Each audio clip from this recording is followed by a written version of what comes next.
guys? Welcome to the Centre Bounce, where I will be watching Carlton versus Essendon. It is a little impromptu. It is a bit last minute, but I'm not at the game, and I'm thinking, you know what? There is no better way to watch a game of football other than to be watching it with a bunch of other people. Now, obviously, we can't share the game. We can't share the game on the screen, but we certainly can share our time together. And I am very nervous for this game. It is going to be really nerve-wracking for me. I don't expect a win.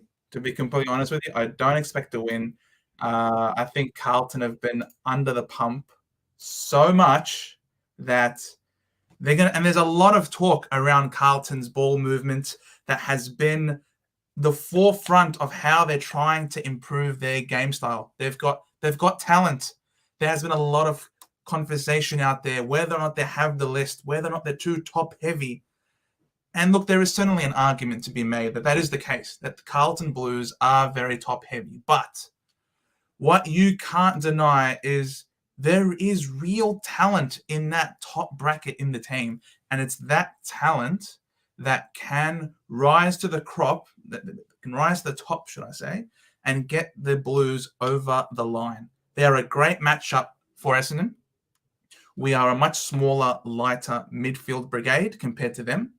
Against North Melbourne last week, their young brigade of Wardlaw, of Sheasel, of Phillips really got on top of the Essendon midfield early on, especially after quarter time. When they started to put Shield on merit, they took him out of the centre bounces, and you saw that the North Melbourne midfielders got on top of the Essendon mids.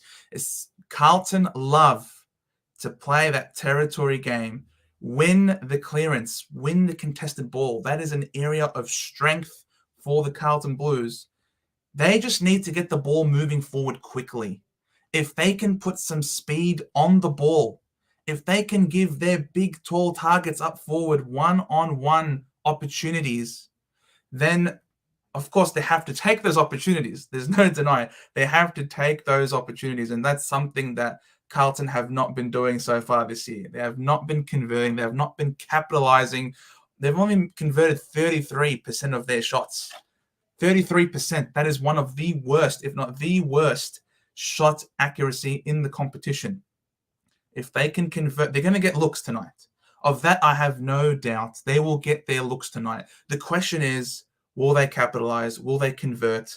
And I reckon this is the night. If any night, perfect conditions. It wasn't raining. It's not going to rain tonight.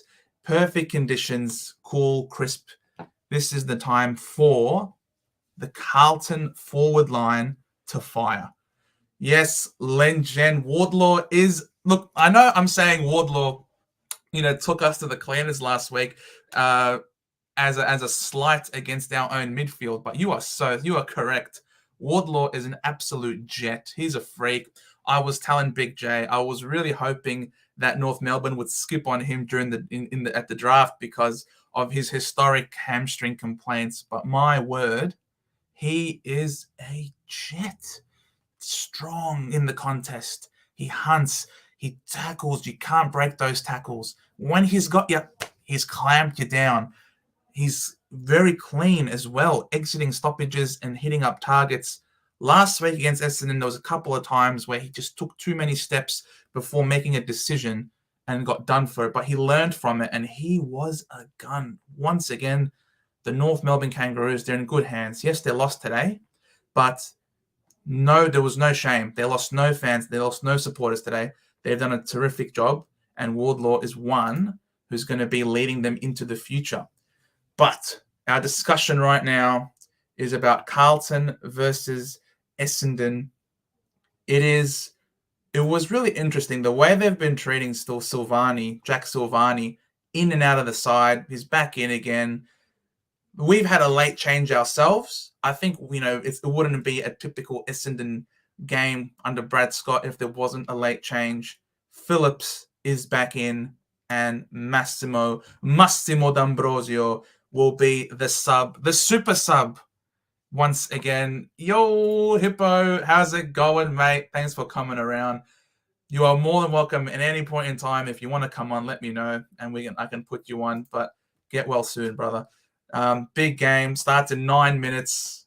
The clock is ticking. These two big super houses of the competition, these powerhouses, such rich history, 16 flags apiece. And if you're a neutral and you've come to watch this game, I try my best to be as unbiased as possible. But what we can be sure of is that Blue Abroad is going to be popping off tonight in a good or negative way. Blue Abroad is going to be popping off tonight. Just hoping Carlton. Look, I reckon you will, man. I reckon you will. With all of the pressure that's been on you guys all week long, with all the discussion about your forwards being inaccurate, with all the discussion about your slow ball movement, I reckon you guys are going to come into this game and you're going to keep it simple, stupid. I reckon you're going to keep it simple. You're going to try to play a more direct football. You've got good matchups because our back line is undersized. We made CCJ, Callum Coleman-Jones, and Larky and what's his face? Again, another player from North Melbourne. We made them look like prime absolute superstars in the forward line, So if there's any forward line that can pop off, it's you guys. You're going to keep it simple, stupid, I reckon. Sicily really keeps getting suspended. Man, Sicily is the biggest pain in the ass.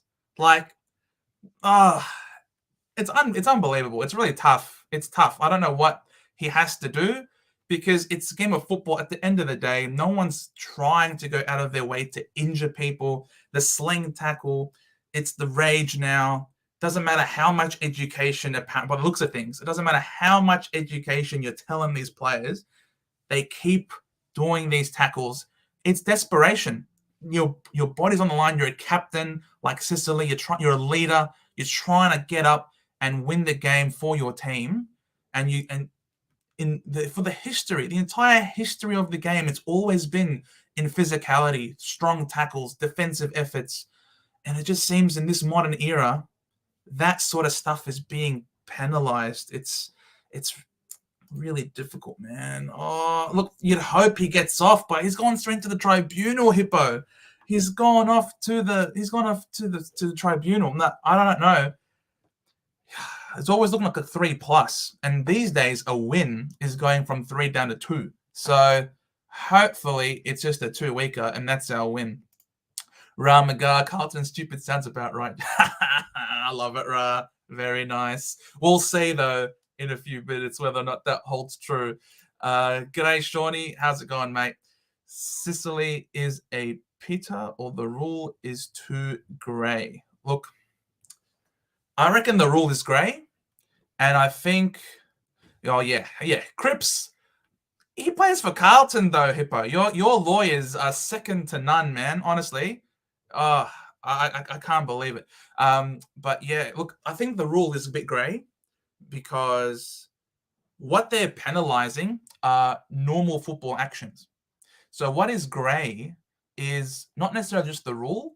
What's grey is the new way that the AFL wants the game to be played, the new way that they're going to be officiated, the new way that clubs are going to have to start training these players from a young age how to change their tackling.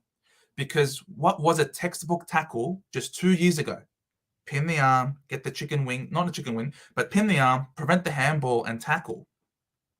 That was the textbook most optimal way of tackling. And that was just the case 2 years ago. But in the span of these 2 years, all of a sudden, the game is being played completely differently. You're not allowed to pin an arm. You're not allowed to rotate them in tackles anymore. The rule itself I don't think is great because we know as soon as you pin the arm and the head hits the ground, you're in trouble. The problem is, though, that has been instilled into the players too much, and I don't know how they're going to have to somehow learn how to tackle in a different way. We can tell now, that's going to be looked at, that's going to be looked at, that's going to be looked at, and it's becoming more consistent in that way. The problem is it's also consistent that we keep having the same tackles over and over again, because that's the way the game has been played for yonks, right? Hippo needs to give Sicily that. Yeah, 100%. I don't know. Hawthorn have to go and reach out to Carlton, please, man. We need to teach them. We need the new. We need a new lawyer, mate. We need the Carlton lawyers. Shawnee, the Hawks were great, 100%. The Hawks were terrific. They took advantage of Brisbane's inability to play the MCG really well. They also really confused them. It's with the quick handballs. It was a new game style that we hadn't seen from Hawthorn all year. It was something special. So it was a big props. Well done to the Hawks. That's sensational. Confusing for the players. Also, isn't the back not being... Yeah, the game is always going through various changes, Ross. That is so true. And I love that your last name is Laws, because the laws keep changing all the time. It's confusing. It would be confusing not only for the players, but also for the umpires, who just can't seem to get the consistency year upon year on how rules and laws are meant to be officiated. It is so bonkers that I just feel like the AFL is starting to lose touch with the supporter base, and we are all equally confused about various decisions. I really hope that this game tonight isn't dictated by these sort of confusion. Might just open up KO here now, put it on this side, and have the comments here on this side. Okay, sure. So they need to start teaching players to protect themselves better. Some players are purposely flopping to get a free. That is true. That is very true. I agree with that. So I think if you flop, I think you need to be penalized for it in a severe way. I think if you flop, you have to cop a suspension or a free against. Players are being let off way too easily these days when it comes to, the flopping. It's against the spirit of the game. We've always tried our best, I think. We've always been vocal against it. That's why people like Ginnivan, that's why people like Waitman, these are players who play for free kicks, and they're very frowned upon. So, however, we can't go too far the other way, because when a free kick is meant to be paid, because these players deliberately go out of their way to get free kicks before, it's almost like the boy that cried wolf. Now you will find there are situations where Ginnivan should get a free kick but doesn't, simply due to past behavior. So it's really hard, man. It's a fine line, and I'm not sure how we're supposed to nail it properly. Hey Jen, how's it going? Thanks for coming along. Right, AFL trying to reduce the concussions and concussion-related injuries. All it takes is $130 million injury claim, and the league is in trouble. 100%. That's the main reason why we're seeing such a massive adjustment in relation to the officiating. So I don't know, man. There's nothing quite like lawsuits, Ramagar? Nothing quite like lawsuits to get things to change. No place for stages. I agree, Sean, 100%. If the MRO flops in a game and given week, clubs would have... If they MRO flops in a game and they gave them a week, clubs would stop it happening. 100%. Agreed, Ra. That is very, very correct. So here we are. We are 1 minute away. It's a big night. Tom De Koning has got a lot of work to do. Now, back to this game. And remember, we are now in Big Freeze round. If you haven't already gotten your chance to swing by anywhere that sells the beanies, please, if you can. It's very stylish, mind you, and it goes to a good cause. But yeah, as I was saying, there is a big emphasis now on what Tom De Koning is going to do. We've recalled Phillips, I think, because we've seen that Pitternet is out. So we're looking to exploit that sort of matchup, really try and work De Koning over big time. So we're going rocking the 2 ruckmen in addition to 2-meter Peter and Wiedemann. We are going in very tall this week. So it will be interesting to see. The conditions seem to suit it. I might as well also chuck in the live scores down here as well, so we can keep updating. If they're suspending Butler, yeah, I know. That's very true, Legend. Very true. How good was Wardlaw? He was sensational, Jen. He was sensational. Here you go. We got the opening bounce. Let's go. Draper or Tagoning with the first hit. Draper straight down to Merritt. Oh, Curnow is all over him. They've 100% set Curnow to Merritt. Oh, look, you can see how scrappy it is automatically. And a lot of Carlton players around the ball. They're trying to win it at the source and get it out very quickly. Caldwell clearance inside 50. Wiedemann couldn't get his hands to it. A lot of pressure. Langford. Let's get it trapped in there. Back 50, boys. Turnover. Let's go. Good start. Forward pressure. Jake, the package stringer, lining up for goal. They'll be kicking from about 50 meters out, and this would be the perfect start to this match. There was just a bit of fumbling. Gee, that was a mongrel of a kick, that one. Yeah, he scored 94. He was terrific, Wardlaw. My God, like the future for North Melbourne is so bright, led by this young brigade. And here we have the stringer package, lines up to 50. Didn't even look like he tried. He tried to set it up for sure. And that's a rush behind. Don't know why he didn't go for it there. That looked very, very lethargical. All right, let's update the score. 0-1.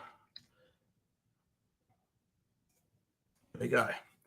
All right. Saad is one who I think they really want to get more out of. He hasn't been used a lot at all. There's been no run and carry from the back line. That's part of the reason why they've been playing so slowly. They're trying to get the ball in his hands there, but I don't think they want him to be kicking it long. I think they want him to be running off half back, and that was terrific there by Andy McGrath coming across and getting the spoil. Tom De Koning's getting front position, did really well, freed up the handball. Was that Chera long down the line? Decent spoil by Ridley. Motlop, Cripps, couldn't get a handle on it. The players seem to be falling over. Curnow with the interception. Oh, Laverty with a drop. He should have taken that mark. He's in his milestone game, 100. Claimed immediately by Durden. That was or by Owies. Good tackle there. Port Adelaide Future is the best in the league. People who say North won the. Look, they've gotten two sensational players as a result, Baked. So it's hard not to be optimistic as a North fan. But yes, absolutely. Port's on-board brigade is also sensational. Great movement out of the back line by the Bombers. They find themselves on the wing. Langford, he always works his ass off. It's unbelievable. His stats, look up his stats for someone who plays up the ground.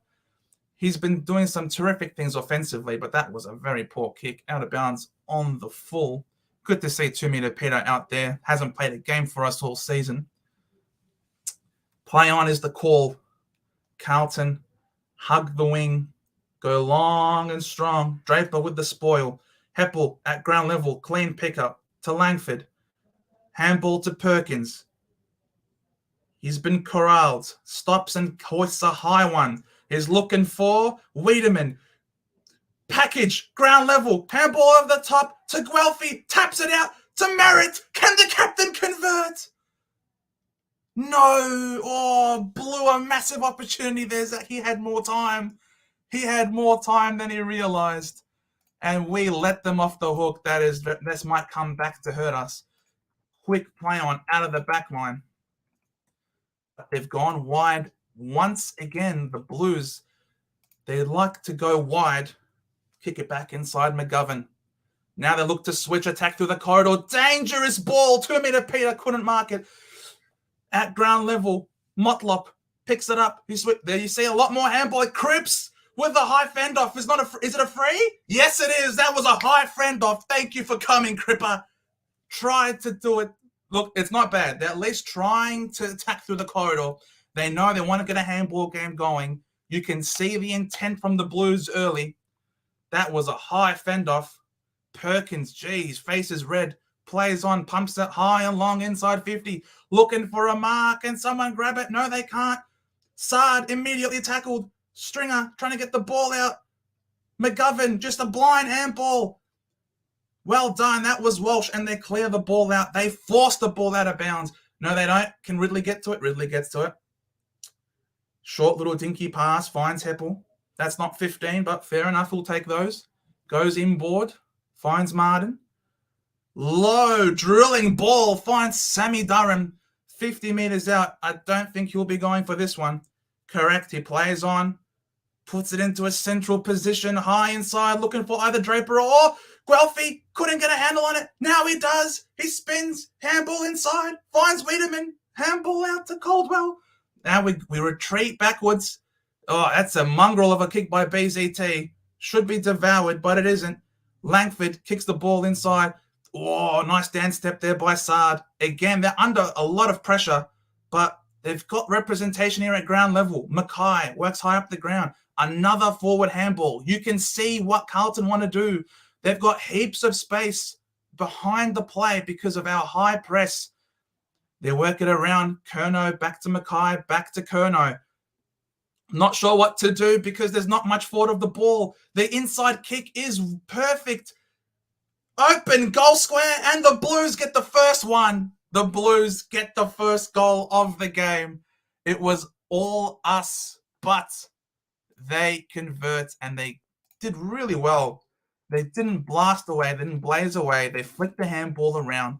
They knew there was nothing clear. There was nothing obvious. So they kept changing the angles, a handball, a kick inside. And this is the type of football that I expected the Blues would do. Congratulations. First goal. Let's read some comments. Wardlaw's on 73 at halftime could have went huge. He could have. He could have left a lot of points on the field. Shabba, they didn't get two players. They got one player. They had pick one, then traded it for pick 2, 3. So realistically, they traded. Well, they were hoping that Port would do really well, but unfortunately, you guys are doing really well. So it's not going to be a sensational first round pick, but yeah, now your on ball is a sensational. Here we go out of the middle once again. Phillips, he is a lumbering, clumsy man. Redmond coming off half back, gets a handball off to Stringer. Stringer just pumps it inside. It's not a great kick. Snelling has to go for it. He does. Nick Martin, classy player, misses Hobbs in the tackle. Great tackle by Hobbs. Dispossessed. Is that holding the ball? Yes, it is. Well done, Hobbs. Great tackle on Walsh, of all people. He's hard to tackle. Pumps it high. This seems to be the go-to strategy for the Bombers, and that's a mark. 2 meter Peter. Here we go, son. Welcome back to the big time. We've missed you so much. This should be a fairly straightforward kick here for 2 meter Peter. Great work with the lead up. Terrible defense, just allowing him to run and jump at that. Gee, the Carlton midfielders have to look at themselves and wonder how they let that happen. Zeeble really screwed everyone over. Look, it is what it is, man. It is what it is. In comes 2 meter Peter, directly in front, and he puts it through. Welcome back, mate. Yes, 2 meter Peter baked. We are very happy here. We are very, very happy. Let's update that score. Is it any wonder why this guy is our leading goal kicker? Honestly, without him, I'm not even surprised he's our first kicker. So let's have a look at that. Update the score. 1 goal 6, the Blues, to 1 goal 2, 8 points to the Dons. You can tell by the way we're playing this game, a lot of these entries are deliberately high and long. We're playing a very tall forward line tonight. We've got Phillips, we've got Draper, we've got Wiedemann, and we've got 2 meter Peter. So we are playing very tall tonight, and you can see that the whole aim of what we're trying to do, entering inside 50, high long balls, trying to put the Carlton defense under immense pressure. We're back in the middle. Stringer with strength. All right, we get the handball out wide. Hind, nice dance step to Phillips. Be careful. He doesn't know how to kick. He knows himself, so he handballs it out wide. Short lead-up pass. Finds Nick Martin. Nick Martin kicks it up. Oh, it's not a bad kick. Not over the top. 2 meter Peter couldn't get the grab. Walsh working hard in defense. And Jai Menzies with a decent tackle. Unless it's a deal in the back. That's rough. In the back. Play on immediately. They want to move the ball quickly at all costs. Does this kick go out of bounds on the fall? Yes, it does.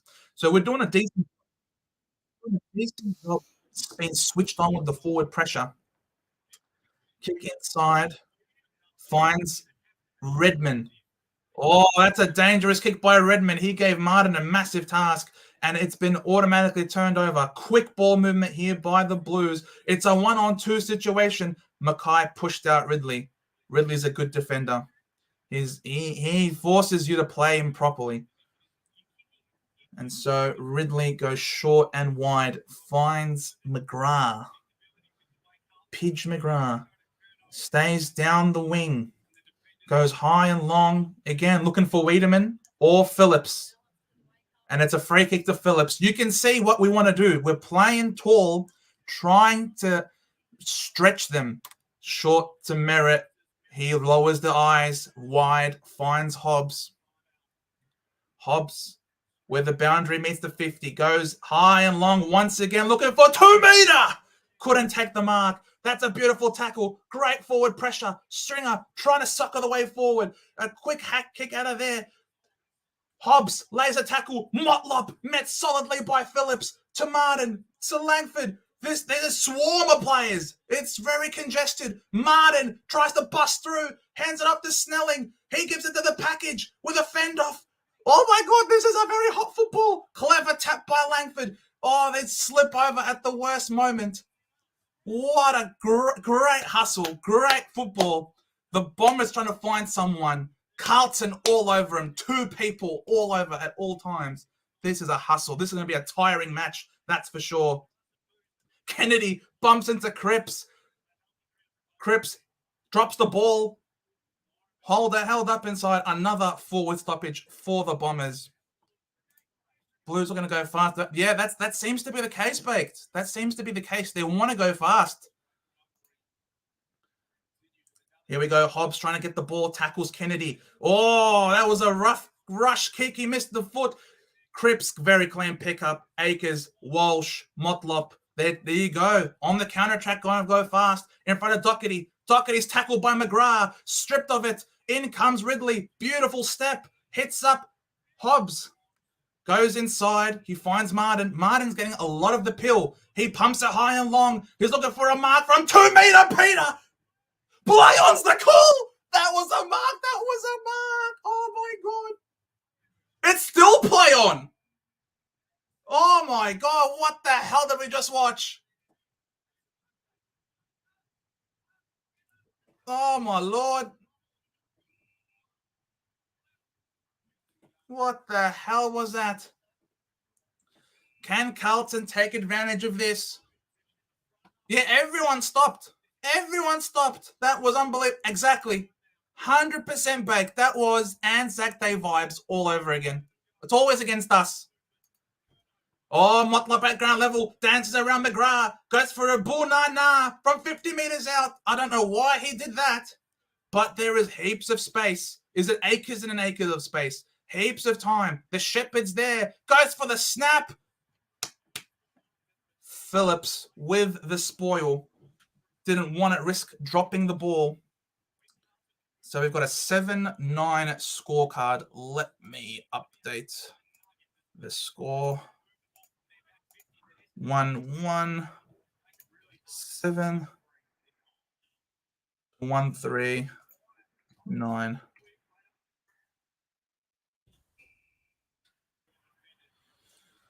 Alrighty. Interesting game that we've got so far on our hands. It seems like, I don't know who's got the ascendancy. It seems like we definitely have a lot more forward position. Territory absolutely in our favour. But Carlton look very dangerous on the counter-attack. They're looking to really outrun us and play behind us. Here we go. Cottrell with the clearance. Goes high and long. Kerno with a good contest. Awies at ground level. Again, open goal square. And he couldn't convert. You can tell that it is a very different. We are trying to play high. We're trying to play high up the ground, but we are leaving that back line very open for these long kicks.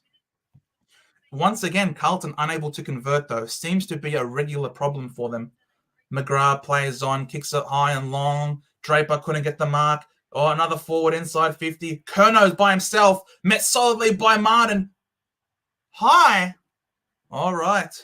I didn't see that as a high tackle myself, but all right. Fair enough. Oh, yeah, that was high. Initially, it started. That was a high tackle. So here you go. That's rough. It's really hard. The modern footballer is really good at leaning their body when picking the ball up. Kerno coming up for goal, 40 meters out, directly in front, and he has hit the post.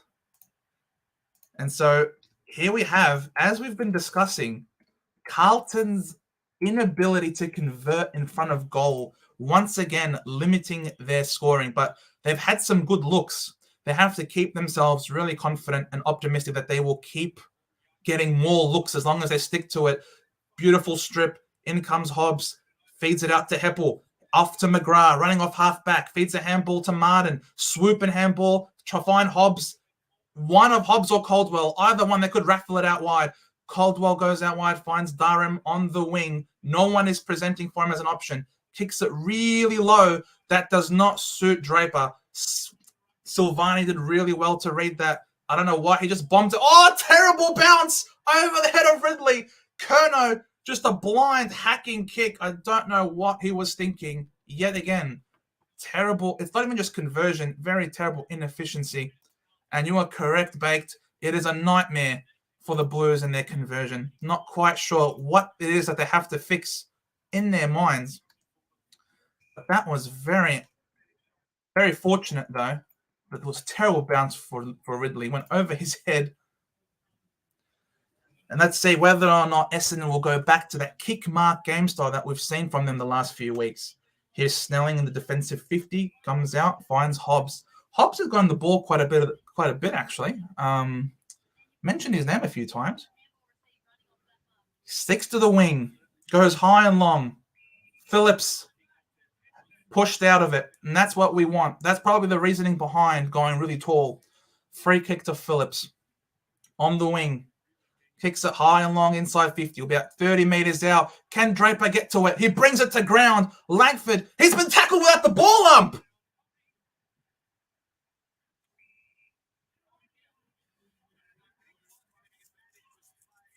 Yes, it is a free kick for holding the man. Langford, I'm telling you, Langford, he is a sneaky, sneaky player. He will work his way up the ground, but his efficiency up forward, he really impacts. We were very lucky. I reckon in that sort of situation, if you elect to play on, that's your advantage. We were very lucky that the umpires are smiling on us there. That was a terrible decision by Wiedemann. Just give the ball back to Langford. Don't threaten. Don't risk it. Jeez, we were lucky there. In comes Langford. About 30 meters out, directly in front. Should kick it. He kicks it. He kicks it. Man, that was very lucky, though. Holy smokes. That I would have paid advantage for sure there. Let me update the scorecard. 2 goals, 3. 1 goal, 4. Wow. Yeah, I agree, Baked. I agree. That had to be advantage. Clearly, the whistle had been blown. Everyone knew it was a free kick. And he took that kick either way. So that should have been advantage. I agree. We were very lucky. Hey, Vin, how's it going? Thanks for joining up, mate. But I think credit has to be paid, though, as well, to Draper. He was not in the right position, but he worked his ass off to bring the ball to ground, which led to this opportunity. So I will not forget your contributions to that there, Draper. Well done. Good stuff. Centre bounce. Cripps v. Merritt. Tap. Chera immediately claimed by Merritt and Draper. Another stoppage. Takaning's been doing really well. Hobbs with the clearance. Great smother there by Sard. Really important. In the back. Jeez. All right, Chera. He earned that free kick. Boyd running off halfback. Goes out wide. Is it too wide? No, it's not. Jack Martin. He's back in the side. Not a bad kick. Laverty did really well in his milestone game to intercept. He had to stretch for it. Was not easy. Good mark.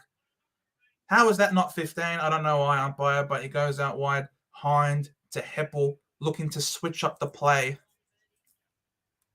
It's been a decent start to this game. Back to Laverty and his milestone. Give him a lot of the ball. I think we're just going to go high and long. That's exactly what we do. We go long.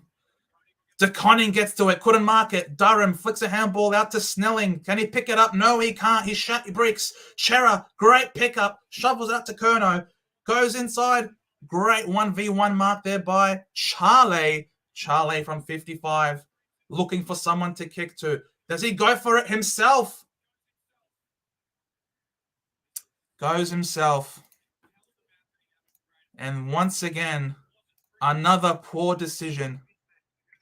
1-5-11 placed the Dons 2-3-15. Up the Don. Let's go 2K. Hobbs is having a great game. That he is. He's been. It looks like we've been giving him a lot of responsibility in that midfield. Redmond with a high long kick to a 1v2. Wiedering just comes across, reads it like a book. Off to Sard. This is what they've been missing for a long time. They release Sard. He goes wider. Akers keeps his space. Goes long. Ridley does well. Can't get the mark. Releases Redmond, who goes short and finds Nick Martin. He will run all day, every day. Does Nick Martin. Defensive 50. Nothing clear to kick to. So he's just going to be forced to go along the boundary. Wiedemann cannot get his hands on it. Was it Wiedemann or Langford? It's Langford with the arm chop. Langford is, I'm telling you, he's a really difficult matchup. Is Walsh alive? He's alive, man. He's alive. He's just, a lot of his disposals are in the back line, though. I think he's playing off half back by the looks of things. Blues efficiency is shocking. You can say that again, mate. Langford goes long. DeConning can't mark. Guelphy on hands and knees. Tries to release the ball. Oh, Perkins puts his body over the ball. Boyd does well to intercept. Releases Doherty to Chera. Chera goes back. Is this McGovern? It is. He hits up a target inside the corridor. They change the angle. Coming off the bench. Akers. He has heaps of space. Steps inside on Caldwell. Takes a bounce and pumps it high and long. Can Mackay or Cottrell mark? No. Cripps immediately tackles Hind. Oh, play on is the call. And it's a ball up. Hind wanted a hold in the ball decision there. But you just feel like that was the inefficient option. You feel like something really could have happened there. Oh, he tries to hack it out of the stoppage. Nick Martin in the back line with poise. Simply blasts it. No one could mark it. Guelphy at ground level. Sensational tackle by Doherty. Handball flick over the head by Guelphy. The package bursts away. Kicks it high and looks at who's this to? Not to the advantage of Draper, who did a sensational job bringing the ball to ground. But he's given away a free kick for high contact. Wiedering is a very strong man, especially one-on-one. So Wiedering looks to go inboard. It is a more inboard kick. Very dangerous if it doesn't work out. McGrath receives from Redmond. Nice little kick to Stringer. When we don't have much fluency in our ball movement, so you can see they're doing a good job here, Carlton, limiting our ball movement. We're stuck with his long dump kicks, and there's always a 2-on-1 every single time. And you can see they lead the spoils 9-6. So it's 6 scoring shots to 5. It is a fairly even game, but Carlton are getting more territory.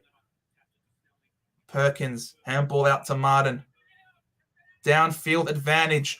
Merritt plays on very quickly, looking for Peter. Can't get the mark. Wiedemann. Again, Langford's been tackled without the ball. That free kick is not paid. They're doing really well. Whenever the ball hits ground level, there's someone in an Essendon player's face. Stringer tries to get onto it. He cooks it to himself. Worked off it by Akers. Nick Martin, really crucial hand. Chera working overtime. Sard tries to pump it out of there. Oh, Heppel paid the mark, or is he? chop of the arm. Heppel, will he go quickly? As we have seen a lot. Yes, he does. This time he lowers the kick. Wiedemann couldn't get the mark. Stringer and Wiedemann fight for the same ball. Saad claimed by Nick Martin. Did he dive on it? No, he didn't. Nothing easy at ground level. Carlton defense is scrambling. A lot of the mids working hard into the back line, congesting it. Akers and Walsh and Chera, all of them working hard into the back line. Stringer with a hack kick, very low percentage. And it is a behind. So we can see McGovern with the kick in. He's played on. He kicks it to where the numbers are.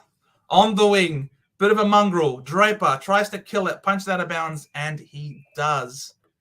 So 6 scoring shots apiece. It is close. And I think a lot of us thought it would be close. Especially early on.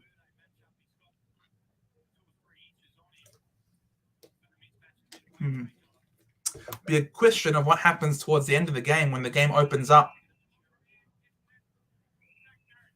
Zach Merritt free kick. He is a handful, Zach Merritt. He plays on immediately with a low drilling ball to 2 meter. Couldn't get the mark. Excellent spoiling by the Blues. They are scrambling in defense. Redmond attacks the ball. Nick Martin tries to go out wide, looking for Snelling, but Saad was all over it. Very clever. Taps it out into space. Another clever tap to Cottrell. Back to Saad. They overcommitted the Bombers. Can they be punished on the counter-attack? Mackay, there's 47 seconds on the clock and counting. They have to move the ball, or will they simply be content with not conceding here? Clock management by the Blues. They want to be the last ones having a shot on goal. High, long ball. That is a very low percentage. Oh, Laverty dropped the mark he really should have taken. If Bergman doesn't end up resigning, you guys should go for him. Could very well be. I like Bergman. So here we have a stoppage about 60 meters out from Carlton's goal. If anyone's going to score here, it's most likely Carlton. Cottrell with the clearance, pumps it inside 50 to a one-on-one situation all over the place. Ridley at ground level, immediately claimed, out of bounds, down to the last 15 seconds. Whoa, bit of biff buff happening here. But it was just a little fizzler. 15 seconds. A goal here for Carlton will be massive for them. Tap down to Cripps. Couldn't take possession. Nick Martin did very well not to give away a free kick. And instead they win a free kick because he dragged it in. Well done, Nick Martin. Huge win. Right on quarter time. And what an intriguing match this has been thus far. 1 goal, 5-11 Carlton. 2 goals, 4-16 for Essendon. Let me know what you guys think of that quarter thus far. It was an arm wrestle. I think an arm wrestle is probably the best way to describe it. Both teams trying to play their way with a lot of errors, but there is certainly an endeavor by Carlton not to play slow. You can see they want to play faster in this game. They've been hammered all week long for their slow ball movement. It seems that the message is finally getting through to them. They are not playing slow. They're trying to play fast. And the question is the skills. Do they have the skills to play that way? Certainly they have decent matchups, but they've given away a few free kicks, though, against the taller Essendon forwards that we've got. Wiedemann, yet again, a non-factor whatsoever in this game. Walsh, a lot of possessions in the back line. Same thing with Chera. These mids are working hard into the back line, trying to clog it up and then beat us on the way back. They know historically Essendon like to be downhill skiers, and it seems like they're trying to exploit that. Almost playing a bit of Collingwood with the rope-a-dope sort of strategy. So it's been giving them decent looks. They haven't converted. And sometimes it's that last kick inside 50 that is also letting them down. So Essendon, I think they're sticking to their guns. They're playing a certain way. I don't think Essendon have been making too many mistakes per se, especially entry inside 50s. They're playing in a way that they know they built their team to be a strong, tall forward line. And so they're kicking it high and long. I can understand that. And when they try to lower their eyes, Carlton have been all over it. So Carlton have been scrambled. I think that's been the highlight of this game thus far. It's been Carlton's ability to defend their inside the inside 50 entries. So it will be really interesting to see what happens when the game opens up and the game becomes more on the outside, whether or not Essendon's outside game can lift. Because right now, when the game is still fresh and early and you'd expect to see a lot more contest, we're doing a decent job. So we've had 2 more inside 50s. It was 11 inside 50s to 13. We've been cleaner with the ball. We've had 20 more disposals than they have. We've had 10 free kicks to their 4. You can see very often they're giving away a lot of pushing the back free kicks. They seem to be worried about the height that Essendon has got this week. We're actually ahead in the clearances despite being down 12-6 in the hitouts. So De Koning is doing a terrific job taking front position, tapping the ball down.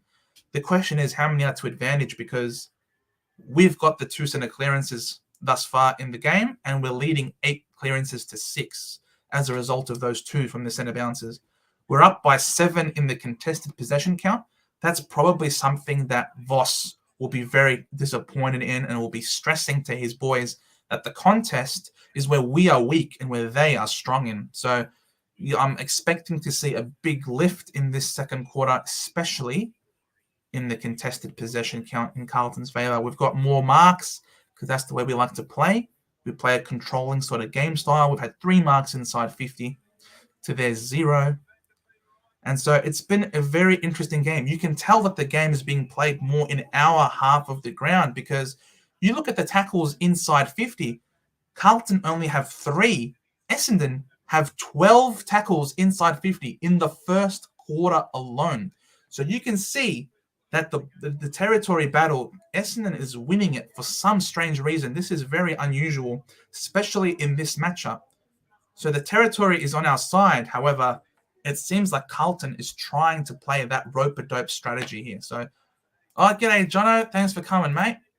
Won't be here for long, currently at work. Really appreciate you spending your break with us, mate. It's been a very intriguing match thus far. And it's surprising. I don't think I've seen Carlton try and play this rope-a-dope strategy before. And it seems to be doing okay. They have been inefficient going forward. They have been inaccurate as usual. But also, that rope-a-dope will only really work if you're able to go fast enough to really change the angles. And that's what they did with that very first goal. So we had our structure along the left-hand side. They did really well to change up the angles, something that Carlton have in this rough period of theirs been unable to do. It seems that they're finally learning their lessons, and of course it's always against us that they learn their lessons and they come good. So we've had 32 turnovers, and it's resulted in 1 goal. So we have been let off the hook a bit by Carlton's lack of polish. Is Tom Green a trade out later in the year? That's a question for later down the year, Jono. For now, I'm happy owning him. He's going to be M8 for me, and that's not a big deal. So I think Tom Green will be a luxury trade, especially if he starts averaging less than 100. Then in the last maybe 2-3 weeks, he can be a flip. But for now, I'm happy owning him. He's decent. He's been fairly consistent for us. And yeah, looking at Vossi, he is getting in their faces. He is not happy, Michael Voss. He wants more out of these players. You can't be losing the contest like that. Not against this Essendon team. Without Shield, without Parrish, without Setterfield. You can't be losing to this Essendon midfield. This is the weakest Essendon midfield it has been in a long time. We've got Hobbs, young Hobbsy going through there, young Caldwell going through there, Perkins having some cameos as well. Against this midfield, it should not be in Essendon's favour. So Nick Martin, what a sensational trade, and he would have been for anyone who traded him in. He's on 60 points at quarter time. That is freaking ridiculous.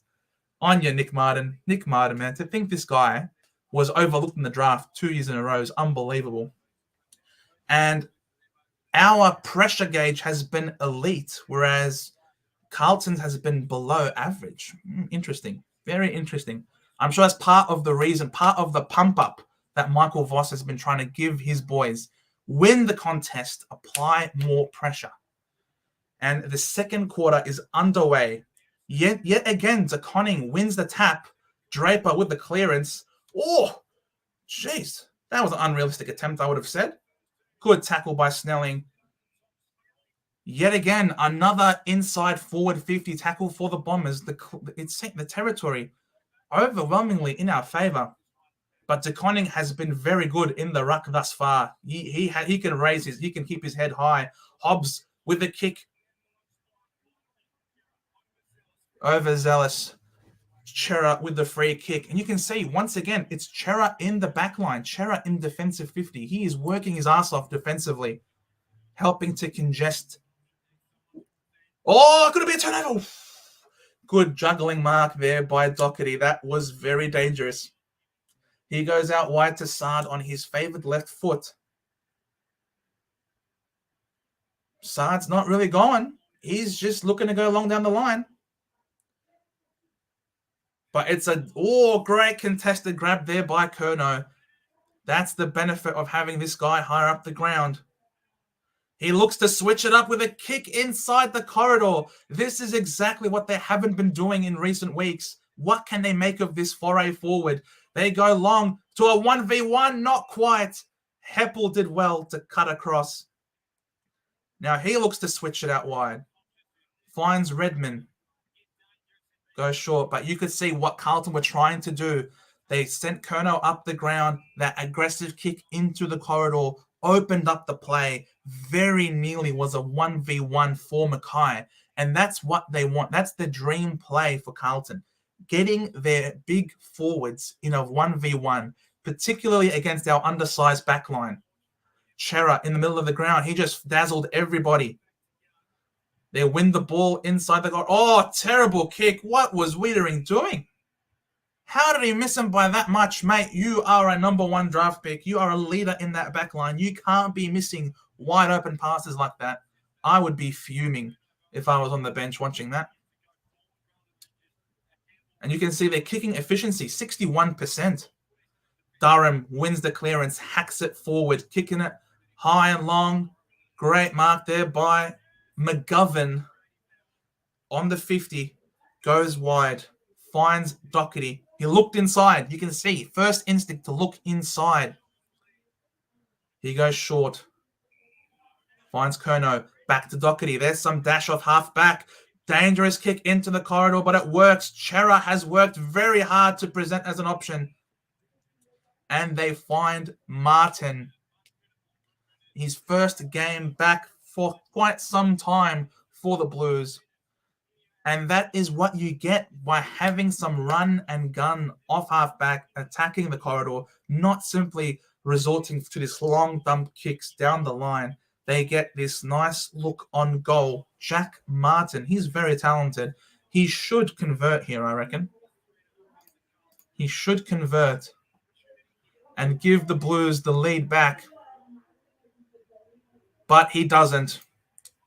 It's just the story of Carlton's year, to be fair. That lack of conversion.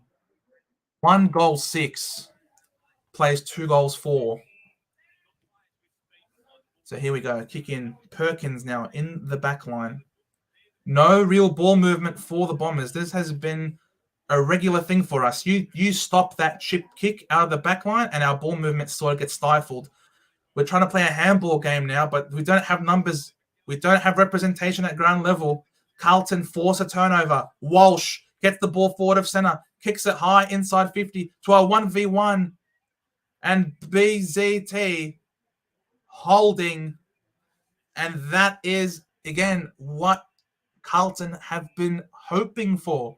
Getting BZT out in a 1v1. Getting Ridley out in a 1v1. Trying to take advantage of our smaller, lighter bodies. Here comes Mackay. He's going for the Bunana. He's going around the corner. He's got it, I think. No, he doesn't. He does not get it. That is symbolic of Carlton's year to date. And the Bomber players let him know about it. Just go for the drop punt, son. Just go for the drop punt, kick through it, and it won't be touched on the line.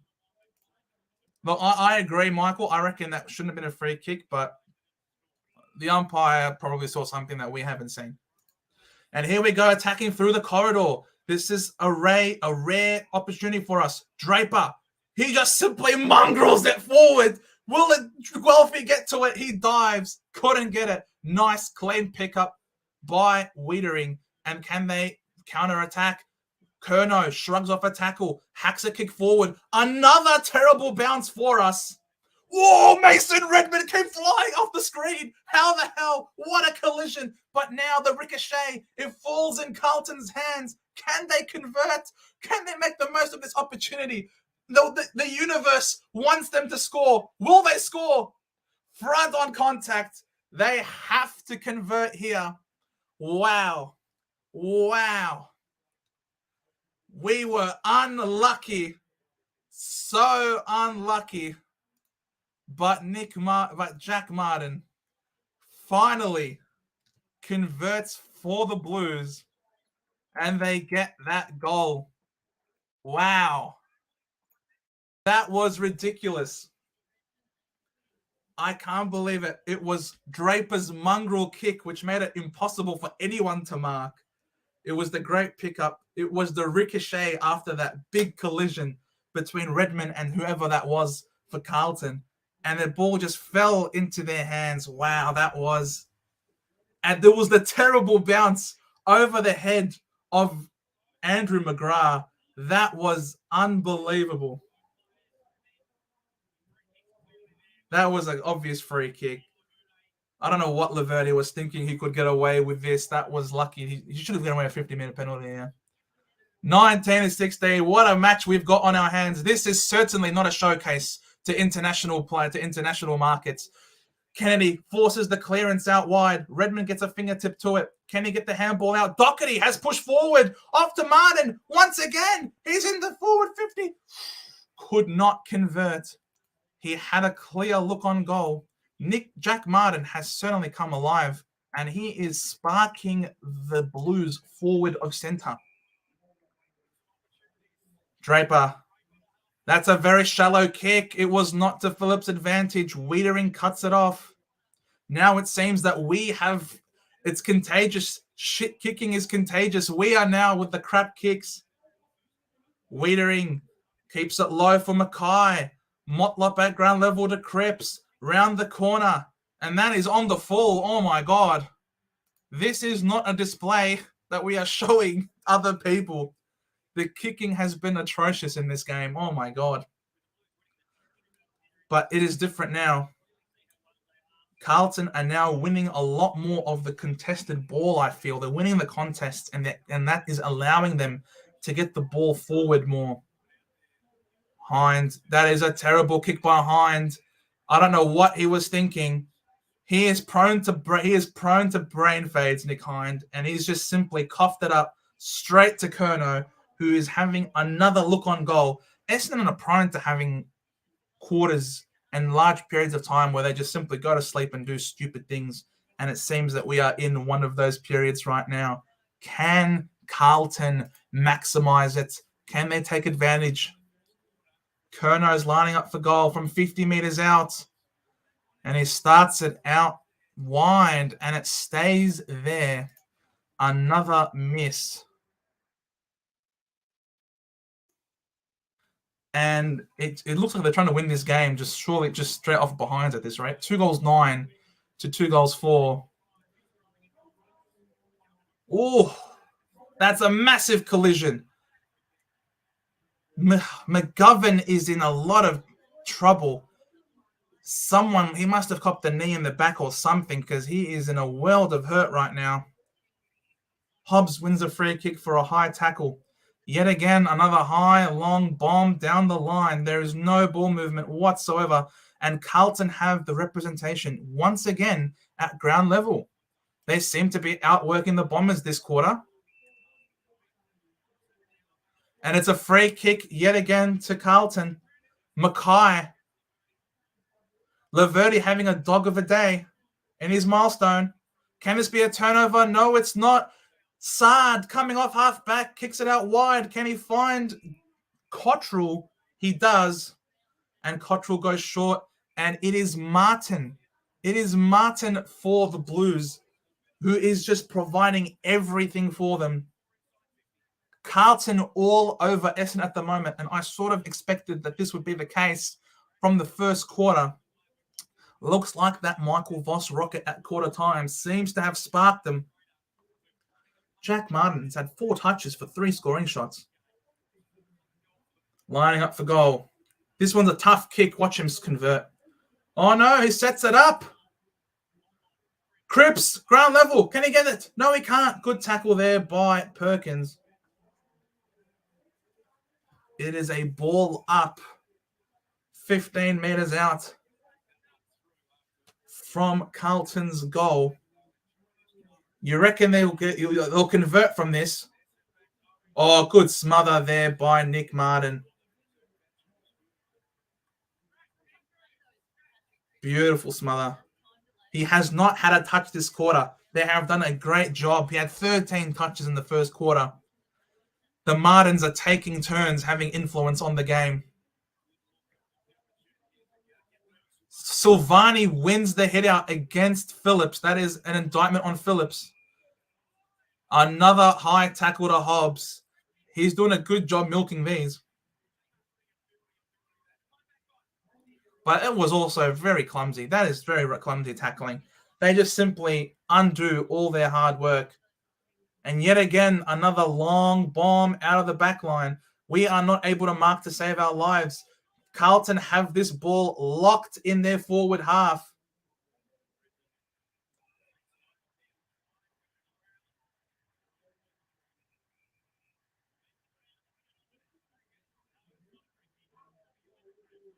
Mason Redmond trying to milk a free kick. Guys, let's not try milking free kicks, boys. Let's try focusing on the football. Don't be a flop. Well done, umpire, for not getting sucked in. Well done. Come on. Wow, it's all Carlton at ground level. It is all Carlton at ground level. Essendon are being completely outworked. Here comes Motlop. That is holding the ball, surely. Yes, it is. Nick Martin with his first disposal of this quarter to Caldwell. Can we do something? Can we make something out of this counterattack? Gives it to Redmond. Nothing to kick to, so he goes in board, finds Snelling. Great scrambling defense here by Carlton. They are closing up all options. Caldwell. Again, lowering the eyes, finds Wiedemann. So he puts it up. Looking for Nick Martin. Well done, Nick Martin. He is one of our most important players, having been at the club for just coming in our mid-season draft last year. He has been so vital for us as an SSP selection. Did really well to ghost in. And a goal here against the run of play would be huge. Jack Martin on one side, Nick Martin on this side. It's a battle of the Martins. Can Nick Martin convert? Looks wide. And it stays wide. 3 goals, 5. 17.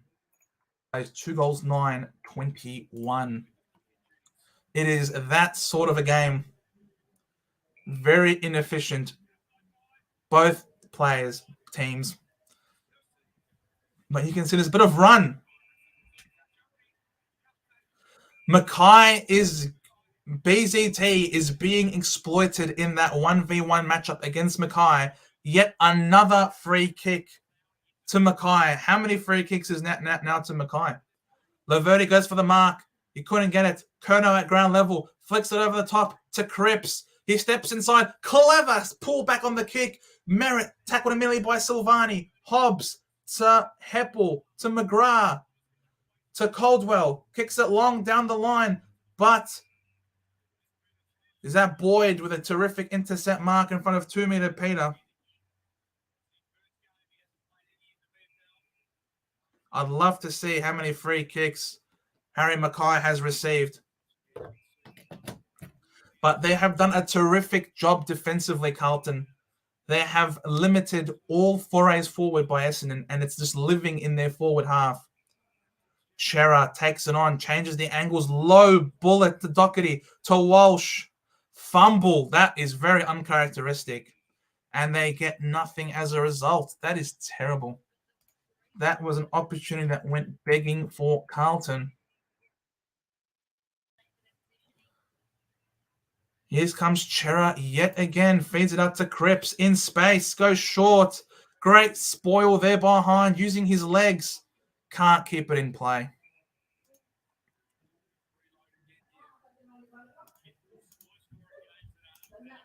Harry Mackay's had 3 free kicks in this game. Carlton have been really good. They can feel that there's a win. They know they have to win this game, Carlton. Shoved out the way. Immediately tackles him back again, though. Did well, Silvani, not to give up on the play. And that's what you get from Silvani. 100% effort every single week. Nick Martin feeds it up to Heppel. Heppel couldn't bust through. That was a throw. That was a throw to Walsh. Walsh to Akers. Tries to step inside.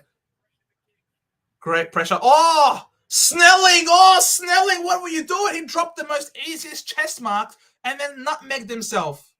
Oh, my God. That was unnecessary. Ridley with the intercept, and he goes out wide. He shows him how to do it. 2-meter Peter has to get the ball very high up the ground.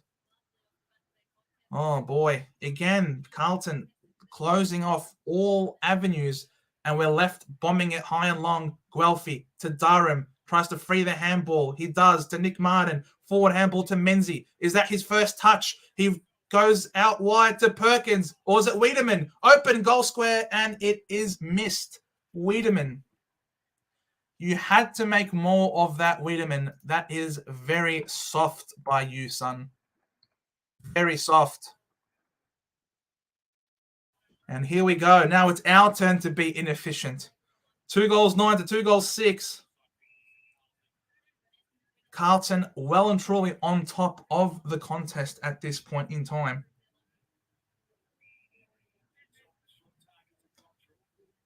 They've got 7 more inside 50s. They're up now by 7 in contested possessions. We knew that was going to be an area where they lift. And it's all thanks to this. They are outnumbering Essendon all the time at ground level. Snelling works hard. That was a high tackle, umpire.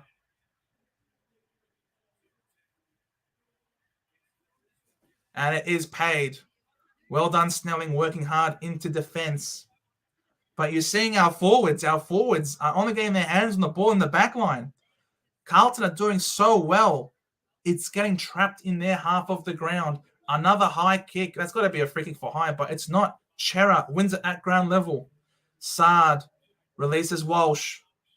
Looks to go back inside. Dangerous kick. Will it come off? Oh, free kick to Cripps for high contact. Cripps releases Boyd. High inside. Mackay goes with the 1 mitt. Can't get it done. BZT did well. Spin to McGrath. Cripps goes across. That's holding the ball. Well done, Zach Merritt. That is inspirational captain stuff. He was the only one there amongst 4 Blues, and that is symbolic of this night. It seems like Carlton are all over Essendon. At ground level, it's all Carlton. Zach Merritt with a dangerous kick inside. He's given Heppel a massive task. It comes unstuck. Chera, sensational yet again. And that's a push or chop of the arm. Whatever you want.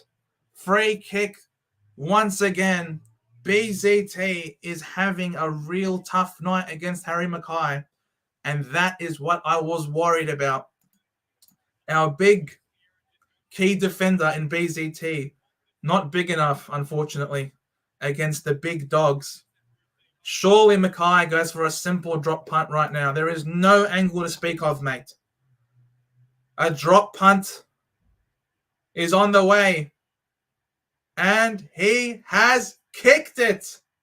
Who would have thought that a drop punt would be the right answer there? And it is a goal. It is a goal. 3 goals, 9. 27. The Blues. 2 goals, 6. 18. The Bombers. Wow. Wow. Can someone go over to Mackay and tell him, mate, that's how it's done. That is how it's done. And that is a big time goal because Essendon are really struggling to find avenues to score. And when you're getting simple regulation set shots like that for the Blues, it puts a lot of pressure. Vossi's very happy on the bench, as he should be, under a lot of pressure. How will Essendon respond? How will the Bombers respond? Lucky bounce Essendon's favour. Guelphy to Merritt. Dinky pass. How will the bounce favour Stringer? It does okay. Quick handball over the top. Can they get a 1-2 going? Phillips centering ball to someone, anyone. Snelling. This would be huge if we get a counter response that quickly out of the centre square. Phillips. I don't know how much he meant it, but it was well done. Let's see. Come on, Will. Come on, Snello. Kick this, mate. Get us back in it. For us to be this close, it is bizarre. He's missed. He just gets it. Oh, boy. Oh, my God. He painted the post with that one. And we managed to get the quick response. Well done, boys. It's not about how hard you hit. It's about how hard you can get hit and keep moving forward. Yes, we are quoting Rocky, ladies and gentlemen. Let's go. Come on, boys. Come on. Gee, this has been a really weird game. It has been a really weird game. It is game on, Michael. Absolutely. For them to have had, it is a reversal of the first quarter. I thought we were the much better team in that first quarter in terms of field position, and yet it was close. And now this quarter, it's been all Carlton field position, and yet the game is still close. So, look, you just gotta, whoever wins this, it's going to be an ugly win by the looks of things, but you've got to win ugly. It doesn't matter how you win. A win is a win. A win for Carlton will be massive for them. A win for us, equally massive, I reckon. And they get the ball. Can they win the ball back? They do. Kennedy with a kick inside 50. It is ill-directed, and BZT is able to get a mark, a relieving mark. Goes short to Hobbs. Nothing obvious for Hobbs. Again, Carlton doing really well to stifle the ball movement. Goes short. Finds Martin. He's looking to be aggressive. And why not when you have skills like that? He finds Menzies. Goes to Hind. Mongrel sort of a kick. Looking for 2-meter pick. That's got to be a free kick. And it is. Thank you. Thank you. 2-meter Peter. This to put us in front. Let's go. This to put us in front. And to be fair, I don't think we deserve it. I don't know how we are in this. And it's a massive thank you to Carlton's inefficiency. Let's kick this. 2 meter Peter's normally a great kick on goal. He's licking his lips. Coming in from 50 meters out, leans back. That is poetry. That is poetry in motion. Let's go. 2 meter Peter with a beautiful, beautiful kick from goal from 50 meters out. And the boys are back in front. Back-to-back goals. Well done, boys. That's what you love to see. Resilience. 2 meter Peter. Man, we have missed this man so much. We have missed him a lot. And that was a great, great goal. 10 scoring shots to 12 in Carlton's favour. But it was all off the back of that Nick Martin. So much better than Danaher. You can say that again. I know they might think that, salty Essendon supporters are complaining that they lost Danaher. Danaher historically has been very hit and miss. That's not been the case with 2 meter Peter. Stringer's been hit in the head. He gets a free kick. Middle of the ground. What do we do with it? He doesn't move the ball fast at all. He gives Carlton a lot of opportunity to set up. Redmond, he ran off the mark. Kicks it high. Will Langford get there? No, he can't. Wiedering, he is a pillar for them in the back line. Did very well. The Essendon forwards have to bring the ball to ground, and Wiedemann is not doing that. That's a free kick to Kerno. Once again, it's these big forwards are giving us a lot of headache. There you go. Finally, the commentators are saying we're undersized. Well, mate, that's been the big issue for us all year long. Our list doesn't have big defenders. And this was always going to be a danger game for us with their forward setup. Mackay crashes the pack. Ridley's clutched his ankle. If he is injured, we are in a world of danger. Redmond picks the ball up, fields a forward handball. Laverty, he had no intentions of moving the ball forward whatsoever. Carlton, they hunt us down. They force a turnover. Walsh, handball middle of the ground. Can Menzies do something? No, he can't. He leaves the ball behind. He's got to be holding the ball. He dived on it. That had to be holding the ball, umpire. Gee, we dodged the bullet there.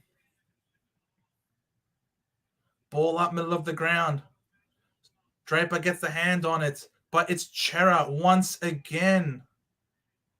Kemp, nice, neat little ball to Martin. Feeds off to Doherty. Mackay, he slips over, feeds the handball out for Doherty. Doherty smuggles a kick forward. It will be a behind. And yet again, the Bombers scramble and manage to dodge the bullet.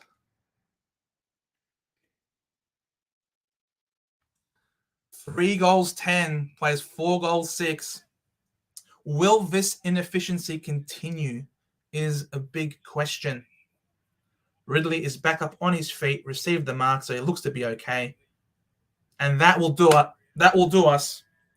That will do us for this first half. Half-time. Carlton, 3 goals 10, 28. Plays the Bombers, 4 goals 6, 30. Wow, what a game this has been thus far. It has been bizarre to say the least. And yet again, an arm wrestle. No real team seems to, I don't know. It's weird to explain the general feeling of this match. It feels like 2 bottom 6 teams fighting it out, to be completely honest. Carlton remind me a bit of Melbourne before they got good at this point in time. It seems that they're winning the contest. They're getting a lot of representation at ground level. They're able to win the ball and move the ball forward, and yet they're not making the most of their forward entries. I'm just getting that feeling that we're only hanging around right now because of their inefficiency and their poor decision-making and their poor skills with ball in hand seems to be letting us off the hook. So you can see we were up by 6 in contested possession in the first quarter. They are now winning it by 18. So massive turnaround for the Carlton Blues in the contested possession. And that saw them start to dominate possession, dominate field position, and they got a lot more shots on goal as a result.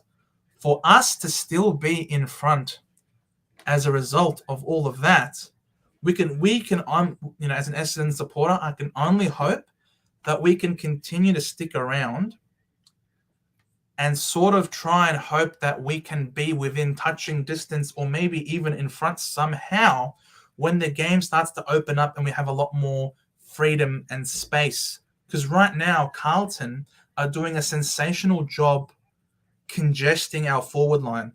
They are working very hard into defense, having a lot of representation at ground level and rocketing out of our back line. We had 12 tackles inside 50 in that first quarter alone. That was markedly less in that quarter. We only had 1 tackle inside 50 in that quarter. Just looking at the stats now on the AFL app. So the stats match up what the eyes are telling us.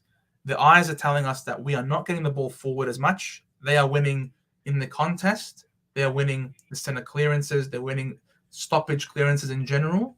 And their big key forwards are a handful for us right now. And we're struggling to get some forward ball movement. So it's really interesting to see what's going to happen in the third quarter. I'd imagine that Voss would be encouraging his players, saying, well done, that was a much better quarter. We are winning the contest. We're getting the ball moving forward quickly. We're changing the angles. I reckon Voss will be very optimistic and positive and encouraging of his players. And I reckon Brad Scott might be as well. Being able to, we're not giving up. We're scrambling really hard in defense. Yes, we're giving away a few free kicks, but we're not dropping our heads. We're continuing to play hard. So it's really interesting. I think both coaches will be going and trying to be very positive with their teams. How was 2 Meter Peter's goal to put us ahead? It was great. It was very good. It was very clutch. I was very happy about that. And it was classic 2 Meter Peter. He is probably he's such a clean, pure kick of the football from 50 meters out. And you could tell the second he kicked it, it's likely going to go in. It was huge. Ross, Bombers have had close match experience recently, which will help. I think it will. I agree. You look at Collingwood, how important all those close game experiences were for them last year. It really held them in great stead. But having said that, you look at them in their final series, they lost both games by kick when they lost their games. So certainly it will help, but I wouldn't say it will be very unlikely to be the defining feature of our win. Essendon owned the first half. I wouldn't say that, Shannon. I wouldn't say it's we owned them, especially not in that second quarter. In that second quarter, I thought they definitely had the better of us, especially around the contest and the field position. I think we were let off the hook a few times by their inefficiency. So, look at their score, 3 goals, 10.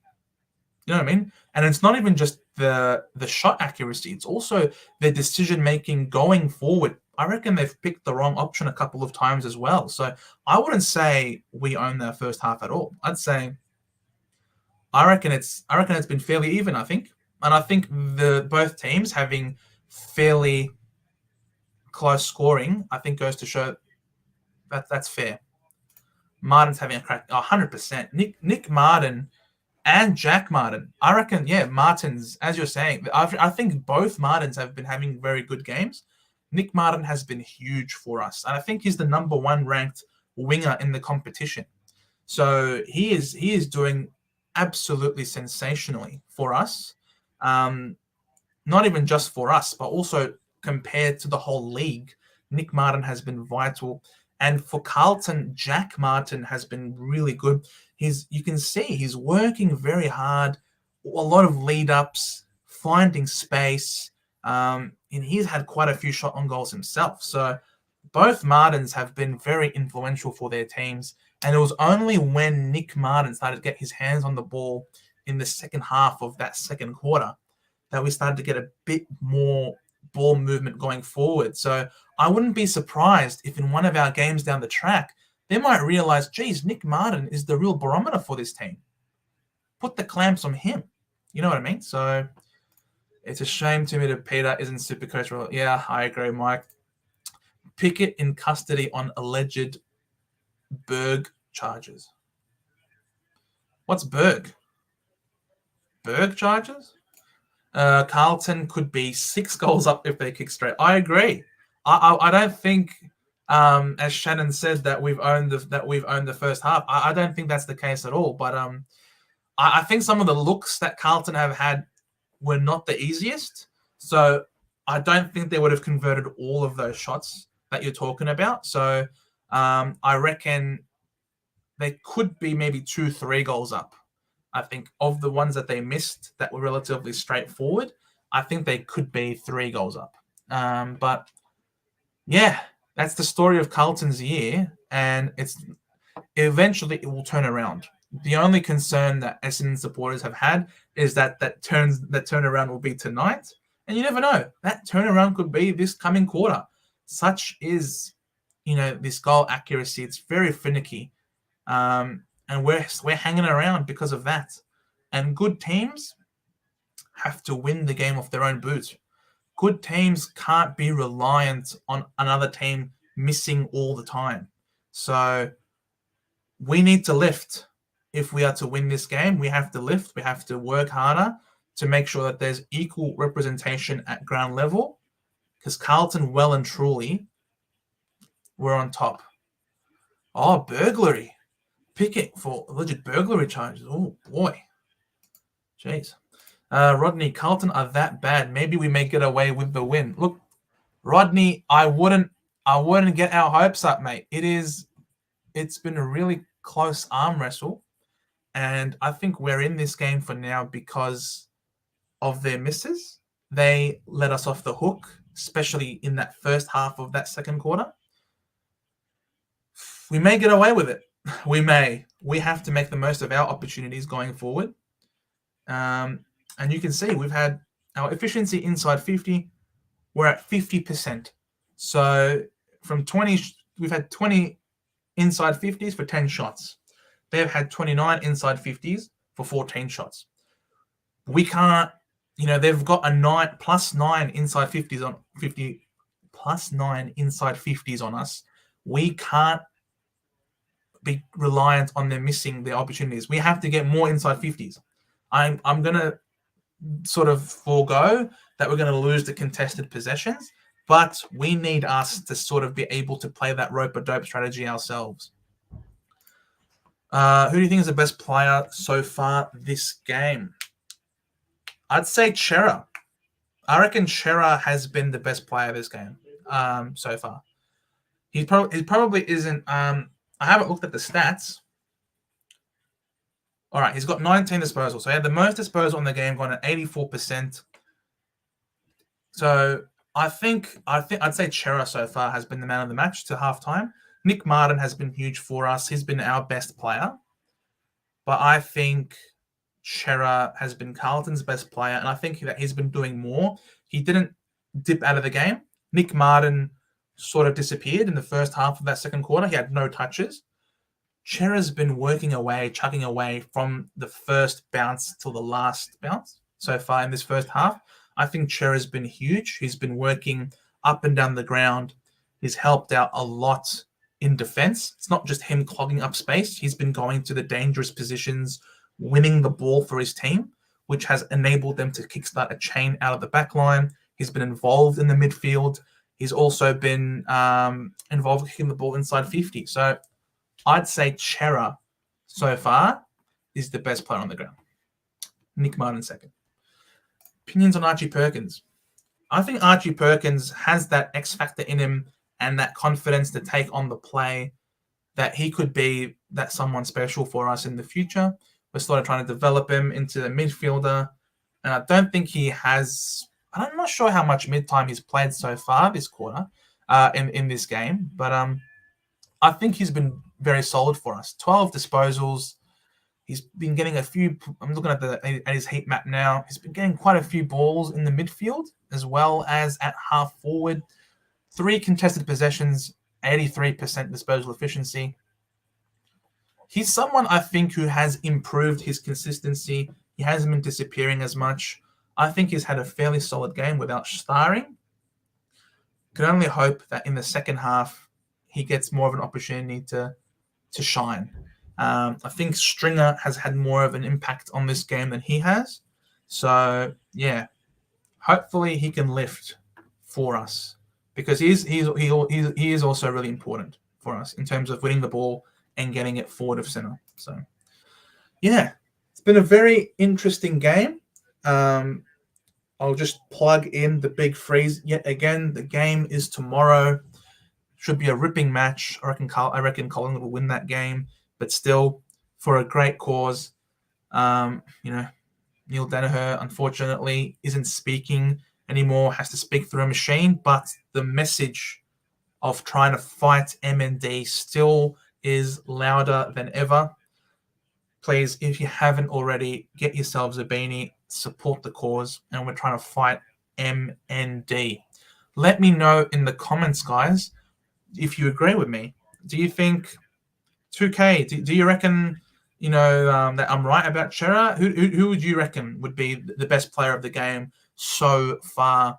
Also, give me your tips. Who wins it from here? I still think Carlton win this game. Personally, I think if we're struggling with the big boys already, the big boys don't get smaller over time, and they're going to still be big. So I see the big boys just tearing us apart. So I reckon in the last quarter, I think our defenders, our undersized defenders, are going to be really tired, and they're going to really struggle to win the ball back. It's going to allow their smalls to get involved. I think Motlops has flashed in and out of the game a bit. I reckon there's a chance that he can pop off. So, but I reckon as a result of the tall timber staying tall and dangerous, I reckon the Blues win it from here. Shawnee Baker, yep, Chera and Martin, cool. 2K, Chera and Martin, yeah. So it seems like we're in unanimous sort of understanding here about, all right, we're all on the same page. It looks like we're all watching the same game, which is pretty good. So, yes. Causa, Bombers win it from here, and also Chera for me and Martin for Bombers. Yeah. So, yeah, these guys, they're the ones who are working their asses off in defense, in the midfield, going forward. They're the ones who are shining, and you can see it. I mean, they've got 19 and 18 disposals, respectively. So, Bombers, I hope you're correct, Causa. I don't share that optimism, mate, but I really hope that's the case.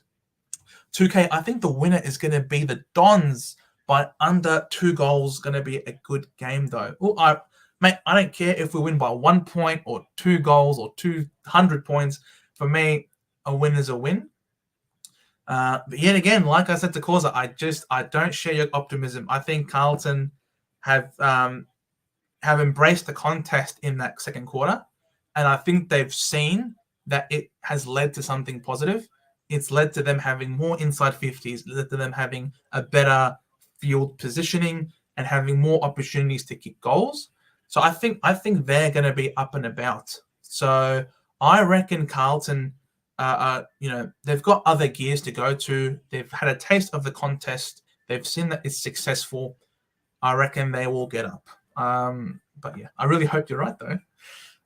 Causa, I'm hoping Larky wins the Commonwealth. Of course, you'd hope so. How many did he kick today? He's been having a really good patch.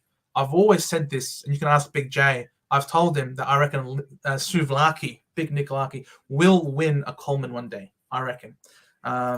Rodney, Carlton, Cripps, and Walsh, no influence date. Plus, back Carlton 1-39, so Carlton by 40 points. So you're saying you reckon Carlton are going to win by 40 plus just to spite your bet? Rodney, gamble responsibly. If you're going to gamble responsibly. Carlton by 40 plus points. That would be very demoralizing for me. And you'll be watching it live here on YouTube. So I would be very sad if that happened. But at the same time, I would not be surprised if they did so, because, like I said, in that game against North Melbourne, their mids got up. This midfield should also get up, and this forward line is better than North Melbourne's forward line. Apologies, Causa. Harry Mackay and Curnow, these two are a force to be reckoned with. They can well and truly blow this game apart. They really can. They really can. Michael, not the best man on ground, but I feel Hobbs and Chincotta worthy to note, and both will be future stars. Yeah, 100%. Hobbs has been I think Hobbs had a better first quarter than the second quarter. I think he's faded a bit. Chincotta has been very good. You are very correct about that, Michael. So shout out to both of those guys. Hobbs, I feel, still plays for free kicks a bit too much for my liking. Just simply be that contested ball winner in and under.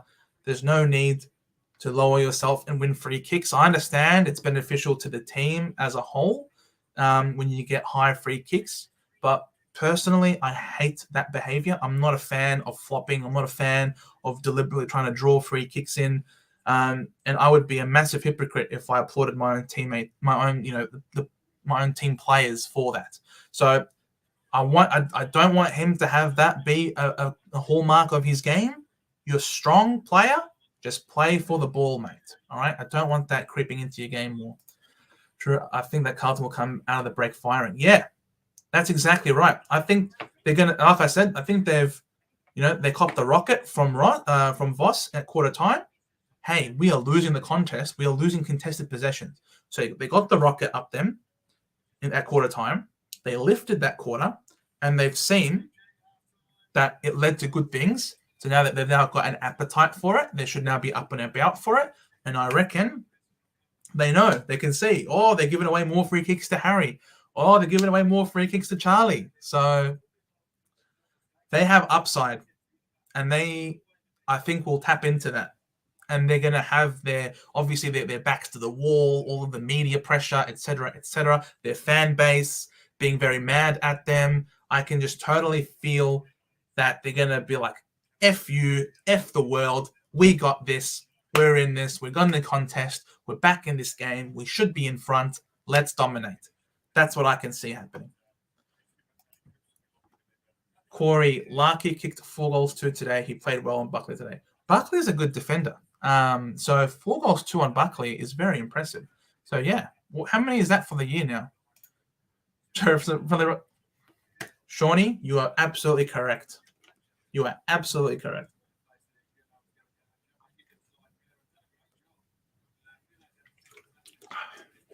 I might have to leave as well to get some more water, but thanks very much, Shawnee. What's your opinions on when Adam Sarr gets the ball, the Essendon supporters boo him? It's just disrespectful. So many players get traded these days. I'm not at the game, and I have the commentary down very, very low. It's just that they don't distract me, and I can talk to you guys. And I don't want the audio to perhaps cause this stream to get demonetized or copyright struck. I'm not sure if how much it's Essendon supporters booing him or if it's Carlton supporters woofing him. Because I know Carlton supporters, they have this thing every time Sarr gets the ball, they will woof. I don't quite understand what the point of that is. In terms of booing people, I think you've paid your money to go to the game. You can do what you want, and you can boo whoever you want. I think you're certainly allowed to do so. But in terms of should you do it? I mean, I personally don't. I like to boo umpires more than opposition. And I like to boo to get people off their game. I think booing someone like a Horn Francis is very unfair. Whereas if you're an Essendon supporter, yes! On your Zachy boy! On your Zach, you're a superstar, mate. Get it to Kerno. Let him know. You're trying to tag me, boy? You're trying to tag me? Don't you worry. I kick goals on you, boy. I kick goals on you, Zach. You're a star. Let me just Let me fix this. The scorecard. First goal of the second half. Let's go.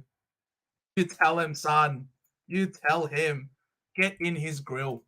But yeah, as I was saying, 2K, Essendon supporters, I reckon, have free reign. You can boo Sard, you can boo Danaher, you can boo anyone who leaves. But same thing with anyone who leaves Carlton, you can boo whoever has left Carlton. For that, I have no problems whatsoever. But when you're booing a 19-year-old like Horn Francis who simply wanted to go home, and you've got no interaction, no reason to boo him, I think that is excessive and unnecessary. So I think, you can't take away people's emotions, man. Yeah, another center clearance for the Bombers. Kick inside 50. We're looking for 2-meter Peter. Can't get the mark. Merritt at ground level. Taps it to Wiedemann. Ball stripped from him. McGovern releases a handball. Great tackle by Caldwell. He has grabbed Chera. That is not holding the ball. Correct. Ball up. Well done. Well done. Yeah, I agree, 2K. Horn Francis being booed. Why? Why is Horn Francis being booed by Collingwood supporters? Like, seriously, what's he done? Stringer on the left. Behind. 5 goals, 7. 37. I love it. We've sent Merritt into the forward line, and we are making Kerno very nervous. Let's go, boys. Let's go. McGovern, kick in. Goes long. Cripps. Can't get the mark. Durham at ground level. Beautiful collect. Terrible kick inside 50, though. Will it work? Stringer. Busts a tackle on the left. He simply hoists it. Open goal square. It's not going to go. Please go out of bounds. Thank you. Throw in. You can't tackle the Stringer package. He's delivering on Sunday nights. Let's go. Come on. This seems to be the side where most of the action's taking place. Is the wind going that way or something? What's going on? 2-meter Peter in the ruck. Let's see it, son. They're both holding each other's jumper. Stringer couldn't take it. Can he collect it? They're just fumbling.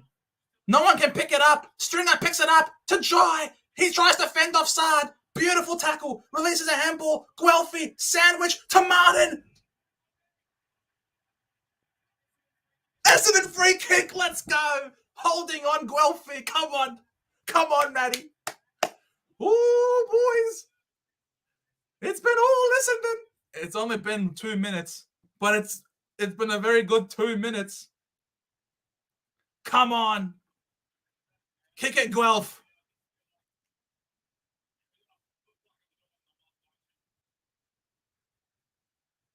In the second quarter, I was wondering why Silvani was in the ruck.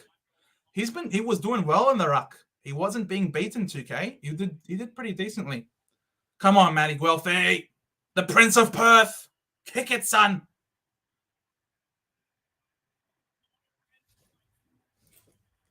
On your Guelph. On your Guelph. Let's go, boys. Let's go. 6 goals, 7, 43. The Bombers have extended the lead. 3 goals, 10. Yeah! Let's go. Blue abroad, starting a warm-up. No, I'm just joking. It's still very early days. Very early days. They're 2 quick goals out of the center. Carlton, that's their strength. Winning the ball out of the center clearance. It just takes 1 goal. It just takes 1. That was a very soft free kick, but technically it was there because he released the handball. He saw him release the handball. Just let him go, son. There's no need to drive him into the ground. There was no need for it. Let's go, boys. Draper taps it out. Stringer. Oh, met solidly by TDK. Advantages paid. Kick inside 50. Guelphy on Sard. What? Come on. How was that a free? That was a mark. Oh, my God. Carlton let off the hook there. Can they counterattack? Sard in the middle of the ground. Handball up to Walsh. Walsh to Chincotta. Arches the back. On the left. Low drooling ball. What a sensational intercept by Ridley. Beautifully done. And he goes out wide to Guelphy. How was that not a mark to Guelphy? I have no idea. Oh, my God. Guelphy along the... Carlton paid the umps, yeah, probably. Beautiful kick. Wiedemann can't grab. Hobbs dancing step. Handball out in front of Merritt. He's a beautiful ball user. He kicks it long and he finds 2-meter Peter. Let's go. Just go for it, son. Take it easy. Take your shot, son. Take your shot, Peter.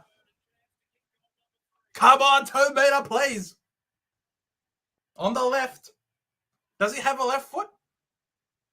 Yes, he does. 2-meter Peter. He's got a left foot, son. Cop that, umpires. Cop that. Let's go. We're on fire. In the premiership quarter, we're on fire. What happened? What's going on? How are we doing this? What's going on? 2-meter Peter. Get around him, son. Get around him. This decision to send Merritt into the forward line has been a masterstroke by Brad Scott. It's so great having a coach who can coach, who has a strategy, who has a plan. It's wonderful. And that was a great kick there by Merritt. Very smart. Rodney made an earlier comment on another site that this is the game that determines whether Voss can coach. It's a big call there, Rodney. I reckon Voss can coach. It's just, and I think it's been widely reported that he is not he's not the tactician though. He's a great player manager, but he needs support around him. As someone, he needs someone that can help with the tactics. I reckon it would be the wrong decision if Carlton were to sack him, because it would just be the same cycle over and over again. This is great ball movement by the Bombers. Sensational ball movement. Handballing. Hobbs, what did you do?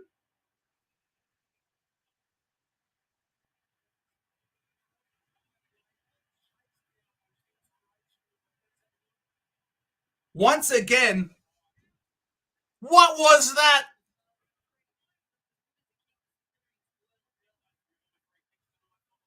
That was a push at the back ump. Let's go. Come on, Phillips. Kick it, son. All right. Now, a lot happened in a short span of time. Firstly, that was great ball movement by us. Secondly, that was a very clumsy tackle by Saad, because he knows that Hobbs will drop himself, and Hobbs did drop himself. So a lot of softness happened there and bad decision-making. That was very clumsy, and we might make the most of it. But Phillips is a shit kick. But not right now. He's got a shit kick. Woo! We're on fire, ladies and gentlemen. What is going on? Where has this come from? What is going on? 8 goals, 755 plays 3 goals, 1028. All right. Yes, 100%. It was big brain Brad Scott to put Merritt in the forward line. 100%. Very, very smart. But yeah, I reckon Voss can coach. I think it would be stupid if they don't stick with him, because there's heaps of great coaches who turned out to be premiership coaches who had their jobs on the line, but a restructure around them in the coach's box allowed them to make the most out of their team. I reckon Carlton should do that with Voss. Keep him. He is the leader. He is a general. He is someone that can get the best out of his team. He just needs the tactical nous around him, okay? And they will lift. Believe me, Voss is the man. If they sack Voss, it again completely frees up all liability from the Carlton players. The Carlton players are as much to blame as Voss is, more so, okay? Don't blame this on Voss. Here we go at ground level. 2-meter Peter has his kick smothered. Walsh has been held without the ball. Free kick to Walsh. Did well, Walsh, to win the free kick there in the back line. We were pressing forward yet again. Whew, kick into the middle of the ground. Finds McGovern. McGovern goes short, finds Doherty. Doherty with a kick into the middle. That's a dangerous ball. Hines could not kill it. Ground level. What can they do? Always did very well to avoid that tackle. Heppel at ground level. Beautiful feed out to Hind. Hind goes wide.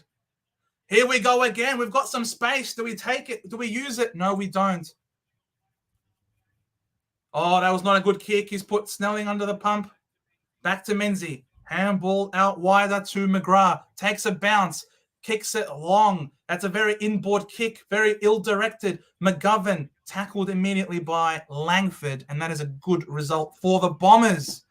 Wow. It's been 8 inside 50s to 2 this quarter. Huge.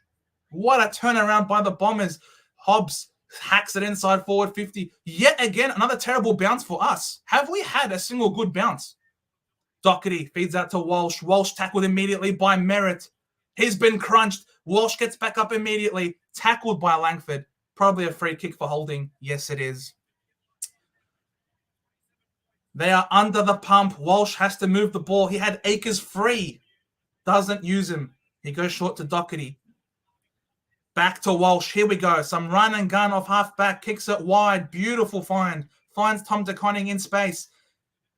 Does he draw Phillips? Yes, he does. Off to Akers. Handball over the top. Silvani. He's got space. Can he pick the right option? Oh my God!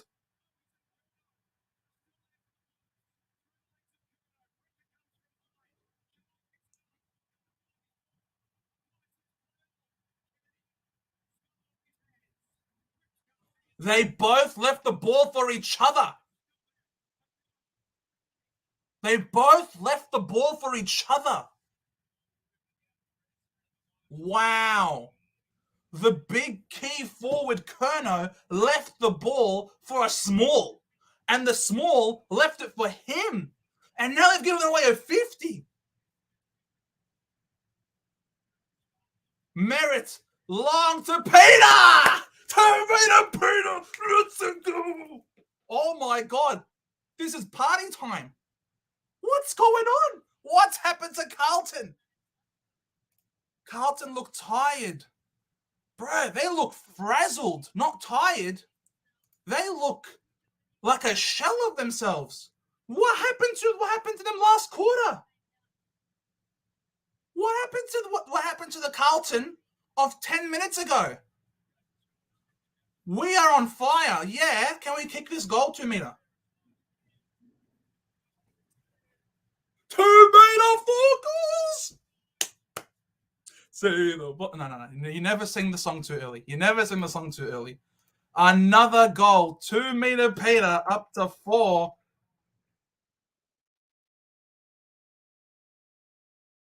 Nine goals, 761. Plays 310. 28. We are on fire, 2K. What is going on? What is going on? Voss has taken off the headset. Voss looks lost. So what was the initial 50 meter for? How many has 2 meter Peter kicked? He's kicked 4. He's kicked 4 on return. 4 of them. Oh my God. What a game this has been. Can we get another center clearance? Nick Martin in the middle. Nick Martin to Hobbs. Another center clearance to Caldwell. Guelphy fumbles to Caldwell. To Menzies. Another one. We're going bananas, mate. We're going bananas. What is this? What is this? What is this? Bro, I'm speechless. I am speechless. How, Shui? Wow.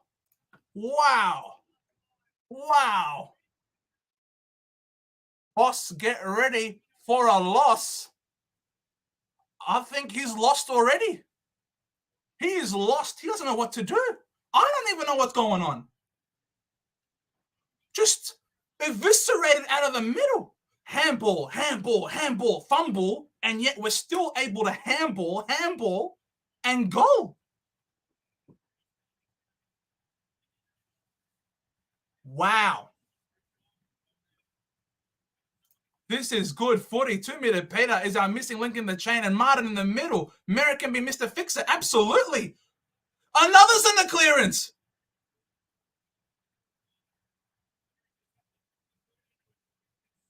Oh my God, another centre clearance. They finally manage to get the ball out. Hind tries to tackle Motlop. He fends off very nicely. 2-on-1 in the air. McGrath gets the mark. Handballs off, finds Hobbs. Yes, boys, just keep going. Momentum's on our side. Why not take it? Wiedemann, clutch mark. We're all out. We're out on the wing. We're out in space. Look for 2-meter again. 2-meter Peter again.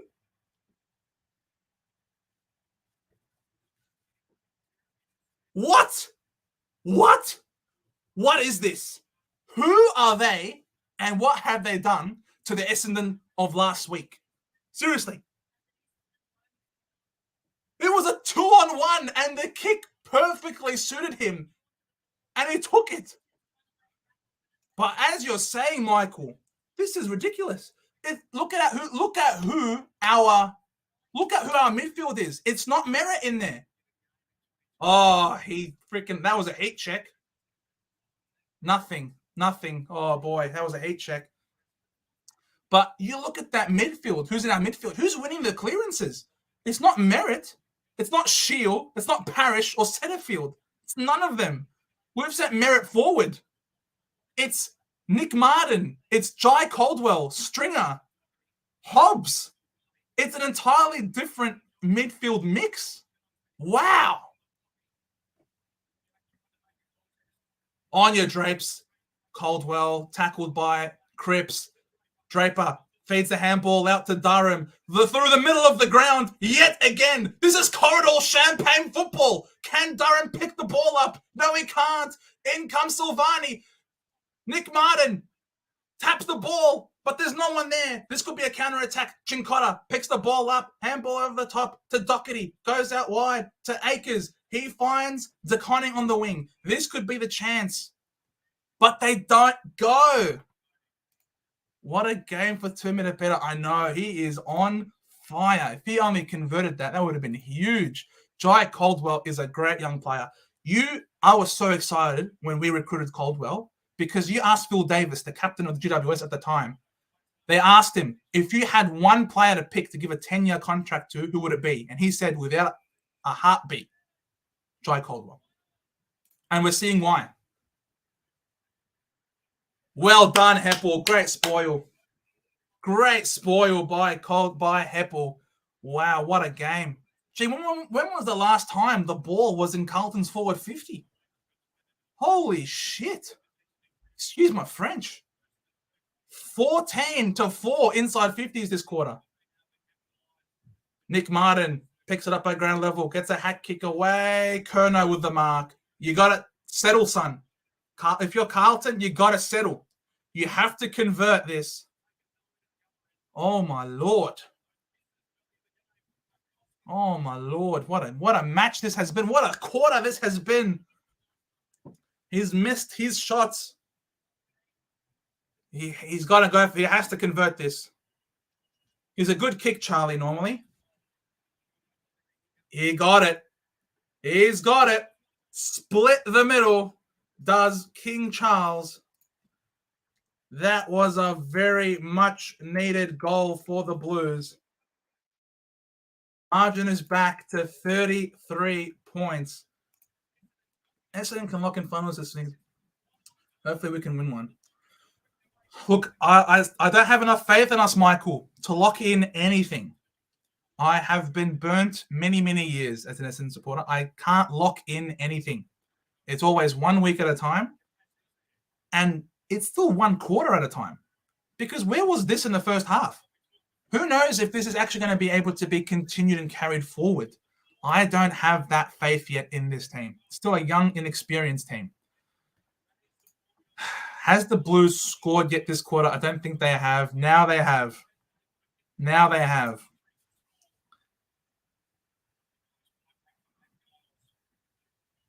Perkins stripped of the ball in the middle. Kennedy wins a hard ball. Saad pushed up. DeConning now. High, up and under kick. Redmond tries to kill it. Caldwell, Heppel, goes out wide into the path of Hind, takes on Motlop. He kicks even further wide, trying to put it to 2 meter Peter's advantage. Clever tap out. I said Carlton come out firing. No, the Dons have. I know. I believed you as well. I thought that the Carlton were going to come out on fire. That did not happen. That is bizarre. But they can still salvage something. It's still not game over. There's still 6.5 minutes in this quarter. And if there's any team that can drop its bundle, it's Essendon. I've just been happy that we have shown we are capable of good football. Heppel, Laverty, not a great handball. Back out to Redmond. That's not 15. Back to Redmond. Arches the back. Hobbs, back to Redmond. He loves a big goal. He had someone open, and that someone open is Peter.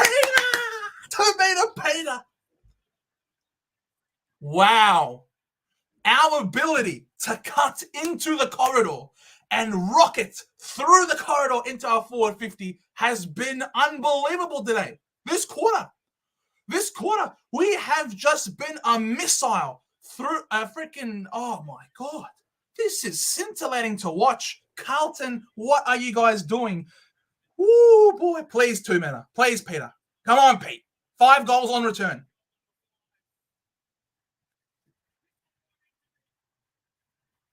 Five of them. 2 meter, 7-seater, 555 litre, 5 goal, Peter. Woo! 4 goals, 10, 34. Plays 11-7, 73. The Essendon Peters. The Essendon Rights, baby. Woo! Sensational. It's just been so...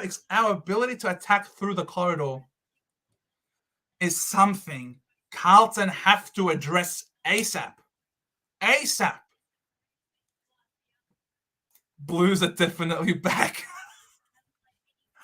Oh, man, I don't know. The Blues have to do something. They've got to do something. We've kicked 9 of the last 10 goals. In comes Chera in the middle of the ground. Chera fighting hard for that clearance. He gets it to Walsh. Kicks it inside 50. That's a mongrel kick. What was that? Laverty couldn't control it. Off to Doherty. He hacks it forward. Just blind hacking. They are not connecting at all.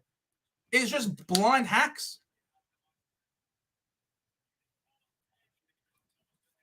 Wow. Paddy Dow is about to be injected into this game. They need to change that midfield mix. They are going to use Paddy Dow. He's starting to warm up. Motlop tackled to Cripps. He is gang tackled. Wow. 11 clearances to 3 this quarter. Essendon against Carlton. How? Cripps to Walsh to Akers. The big names combined. This is a big moment here for Walsh. He goes for goal. It doesn't get there. Will it be rushed? No, they hack it out. Does it fall into Hobbs' hands? Yes, it does. 21 touches to Hobbs. Handball out to Hind. He pumps it. What the hell was that? Who was that to, Hind? That was so stupid. I love how we swap our players around on any given position. We are unpredictable. Yeah, 100%. 100%. Redmond arches the back. No one to kick to. Finds Hind. Goes wide. Finds Ridley. Riddle me this. Yeah, 100%. Our midfield mix, our players, that's something that we have been trying to build for many years. Flexible players that can play multiple positions. And I don't think us as a supporter base never really truly understood the benefit of that until this year, when you've had so many injuries to Parrish, to Shield, to Setterfield, 3/4 of your engine room. Having this ability to have an ability to play multiple roles, Merritt being able to play forward, has been a game changer for us. They're moving the ball well. Chincotta flicks a handball out to Chera. He steadies and he finds the right target. Chera does the right thing and he doesn't bomb it like everyone else. Chera, without doubt, has been Carlton's best player. Great poise in the middle of the ground to steady and to hit up the open option. If that was any other Carlton player, they would have bombed it. They need this goal. Matty Owies, 8 goals, 2 from set shots this year. He's a reliable kick. This to get him back. And he has got it. He has got it. Huge goal. Very important. They keep in touching distance of the Bombers. 5-10-40 is 11-7, 73. This could be, you only need one goal. And this could be that goal that reignites the Blues. It could be that one to open up the floodgates to come out of the middle. It is a huge goal. You are correct, 2K. That is a huge goal. And if Carlton are to come back, it will be off the back of this one moment. And it's a massive thank you. It has to go to Chera as well for having the poise, and the composure to hit it up. Let's see what happens from this point on. What happens? Can the boys lift? Draper runs out of the middle, hacks it inside 50, terrible mongrel kick, great intercept mark. This could be the start of something here. If Carlton can pick a goal back before three-quarter time, would be huge. Walsh back to Chincotta, who continues to run. Beautiful low ball. They move it quickly, and that's what they haven't been able to do. Curnow kicks inside 50, looking for his brother. Front position was Laverty. Redmond crashes in, does well, releases a handball to Caldwell. He releases it further up the ground handball. He finds Menzies. Menzies with a low ball, but it's not to the advantage of anyone. McGovern intercept, kicks it inside 50, 37. Oh, what a beautiful dart that was to Kennedy, who's in range. And this could be, yet again, the poise, the changing of the angles. That is huge. Like I said, it only takes one goal. They're now lining up for another. If he kicks this, it is game on. Wow. That is an epic shank. But it could still work out. Jack Martin feeds a handball. Owies on the full. That probably captures Carlton's season to a T. Potential, optimism, but terrible execution. Perkins hacks it forward. Can Menzies bring the ball to ground? Beautiful spoil. That is a great high percentage play. Well done, Menzies, in a 2-on-1 situation. Tom Lynch wannabe. Mate, you can't say that Kennedy's a Tom Lynch wannabe. Come on, he's not a key forward. 12 clearances to 5 in Essendon's favour. Can Carlton make something of this? Beautiful work by DeConning out to Walsh. Is that on the full? No. 1 minute left in this third quarter.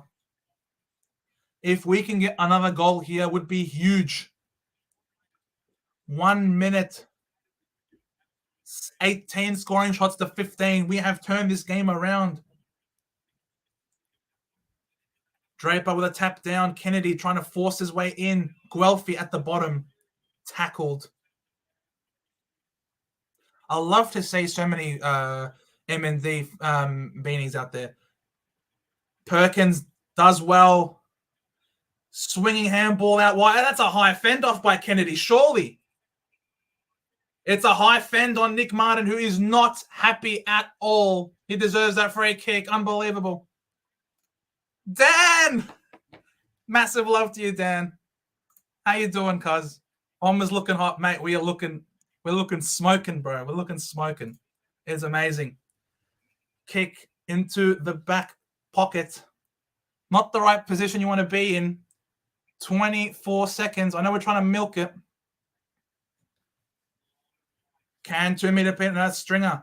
Martin tackled, another stoppage will be fine. Down to 16 seconds in the third. It has been a sensational turn by the Bomber boys. They have lifted in the premiership quarter. It was 2 goals to 7 goals won. Holy smokes. Draper versus Tom De Koning. De Koning gets a tap down. Now you look at who's on the ball. Now you see Guelphy's on the ball. We're always changing up who's in that midfield. Zach Merritt is there. De Koning, clever tap out wide. He knew Walsh was there. Who pumps the inside 50? They need a mark. No mark, no free. We hold on to a 33-point lead at 3/4 time. Wow. That was a great quarter. 100% 2K. That was a sensational quarter by the boys. We started off hot, but Carlton worked their way back into it at the end there. They worked their way back. If they are a chance to win this game, they need that first goal. You can imagine. We thought they'd come out hot this quarter.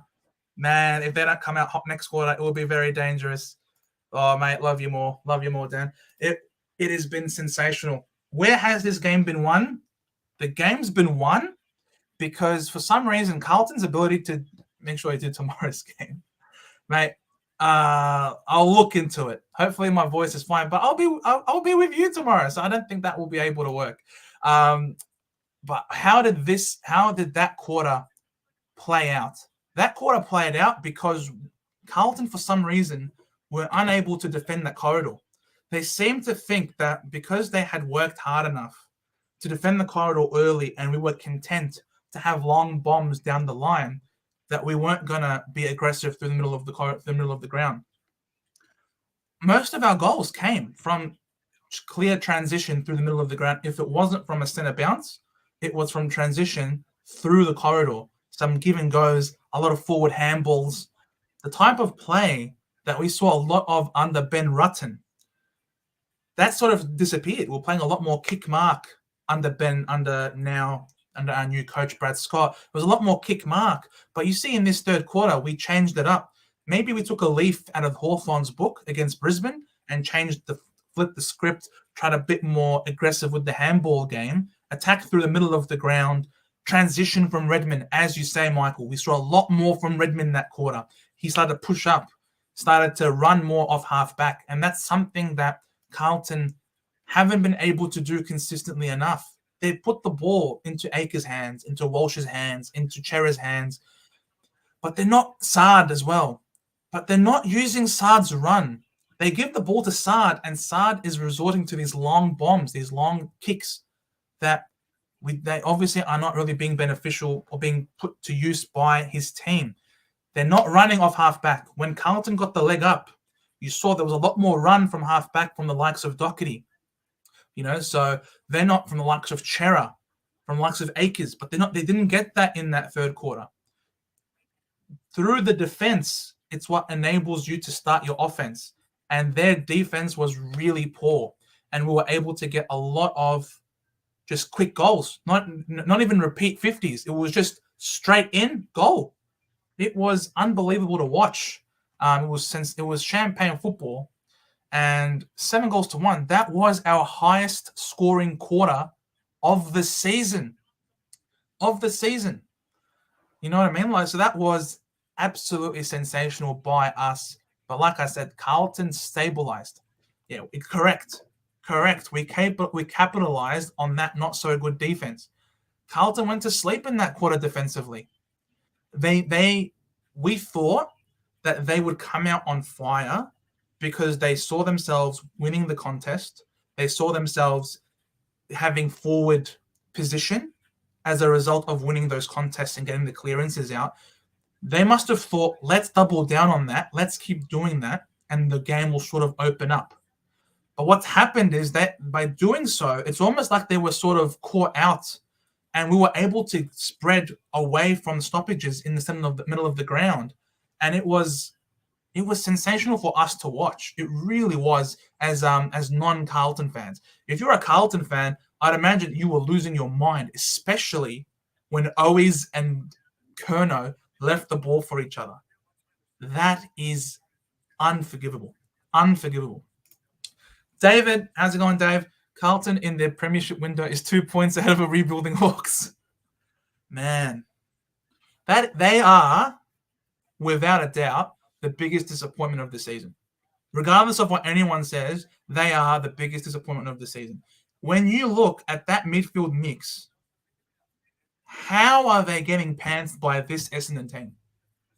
Without Shield, without Parrish, and without Setterfield, who we recruited to be a big-bodied mid. How is a midfield of Cripps, of Walsh, of Chera losing to Hobbs, Caldwell, and Perkins? How? That is unforgivable. Unforgivable. And it's not like it's because of Draper winning the tap down to them. No. I think Tom De Koning has been sensational this quarter. Has been great this game. He's been getting front position, tapping the ball down. Nick Martin and Jack String, a total of 21 contests. I know. They are doing sensationally well, both of these guys. Huge. Huge. My mate next to me is losing his mind. He goes for Carlton. Look, it's still a massive last quarter to come. We were on fire. We had all the momentum, and they were able to quell it. It wasn't like we dominated them the whole quarter. We started hot. We jumped out of the gates. We were really good for a long time, but they quelled us, and they started to get looks themselves. So we can't rest on our laurels and think we've won this. Okay? It's still game on. They need 6 goals in this quarter. It is certainly capable for a forward line of their caliber and a midfield of their caliber. 6 goals in a quarter is doable. It's not game over till the final siren sounds. Because they're slow midfielders and average kicks. True. Here we go, boys. Draper. Just get us field position. Oh, Akers. Akers kicks it wide and long. He finds Mackay on the lead. This is a promising start. Feeds a handball off. Motlop goes short, finds... That's not 15. How is that 15? He's in range. Then what's he do? Woo, that's a carpet burner. What a pickup. Tassard. He's gone for goal. This will be huge. Jack Martin subbed off for Paddy Dow. They've taken out a forward and putting in a Paddy Dow who can play high half forward and be inclusive in the midfield. This is huge. Huge. If Saad kicks this, it is game on. Believe me.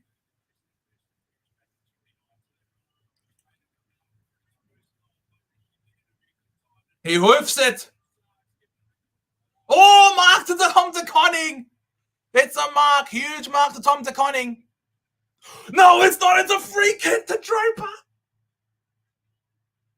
Yes. Huge win. Huge win. On the goal line. Oh, my God. Huge last quarter for the Blues. Correct. But that was a huge win for Draper. Well done, Dazza. Sam Durham, sensational grab. I hope we don't go into some sort of lead preservation tactics. It is way too early for that. Nick Martin just pumps it long, and it's gonna be a turnover. That's high. Oh, come on, that was high, ump. Sard. Look at that. They're on the run here. They're on the run. They know. Beautiful kick to Mackay's lead. They are looking ominous. This is great forward entries, forward kicks by the Blues. They're hitting up targets. They're hitting up leads. Mate, you call them average kicks before, David. They're now hitting perfect leads out in front. Oh, boy. If he kicks this, it's game on. It's a drop punt from 50 meters out. Rush it, boys. Well done, Draper. Well done. Good rush. 5 goals. 5-11, 41.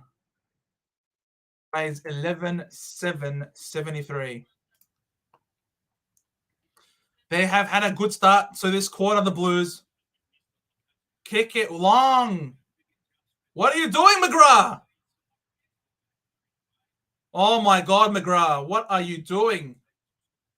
Oh, forward half turnover yet again. Silvani picks it up. He misses the conning with a handball. That is huge to Heppel. Oh, we dodge a bullet. We dodge a bullet. Can we make something of this? This would be a heartbreaker if we can somehow convert from this opportunity. That's a long ball. Will it reach Langford? It does. Oh, not a great kick. That is not a good kick. That's not incorrect disposal. That's holding the ball. Yes. Jai Menzie. That is a clutch tackle. Oh, my God. That was very lackadaisical. Very lackadaisical. I can't believe it. How lax, how laissez-faire could you possibly be? What a terrible effort. Jai Menzie, please. Make him pay. Make him pay, Jai.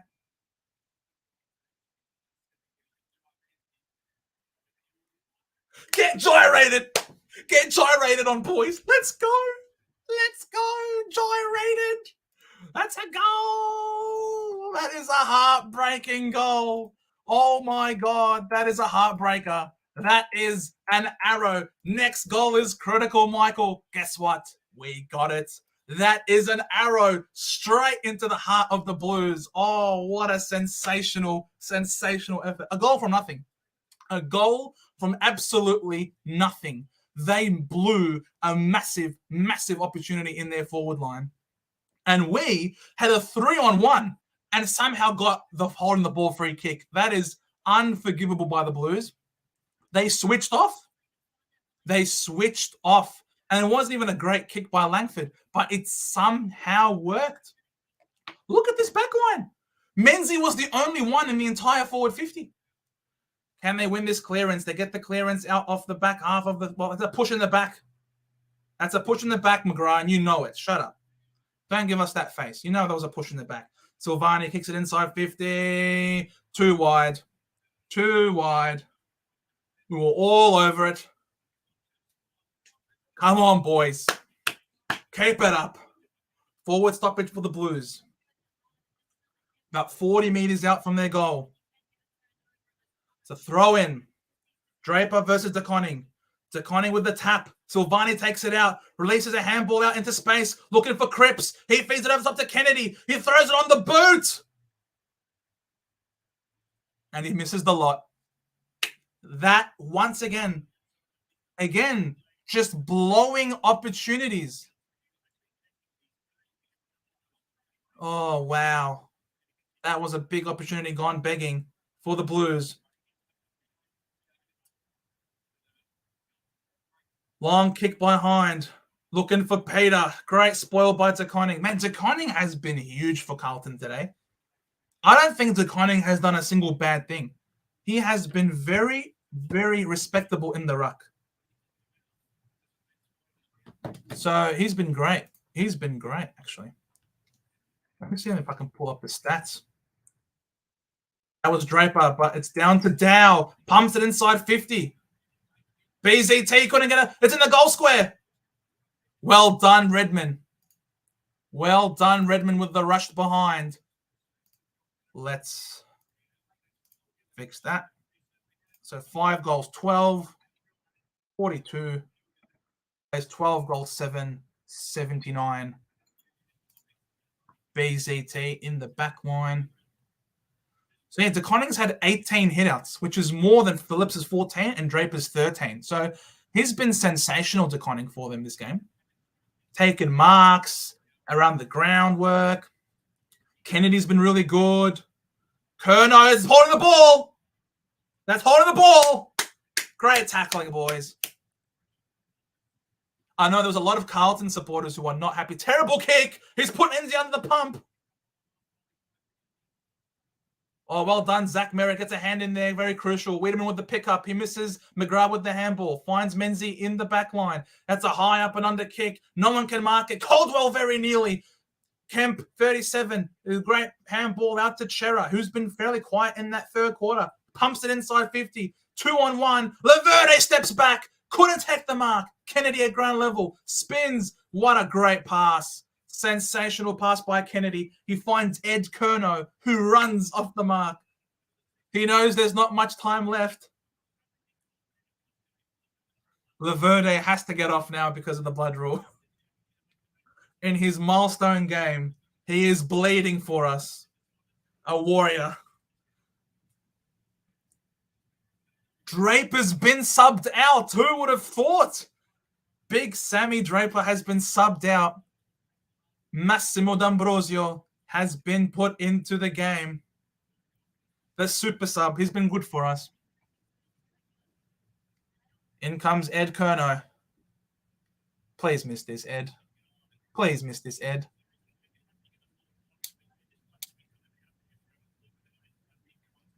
All right. Is time back on? Time is back on. We're now under 14 minutes. Fairly easy kick. Regulation. And he misses. Story of Carlton's life.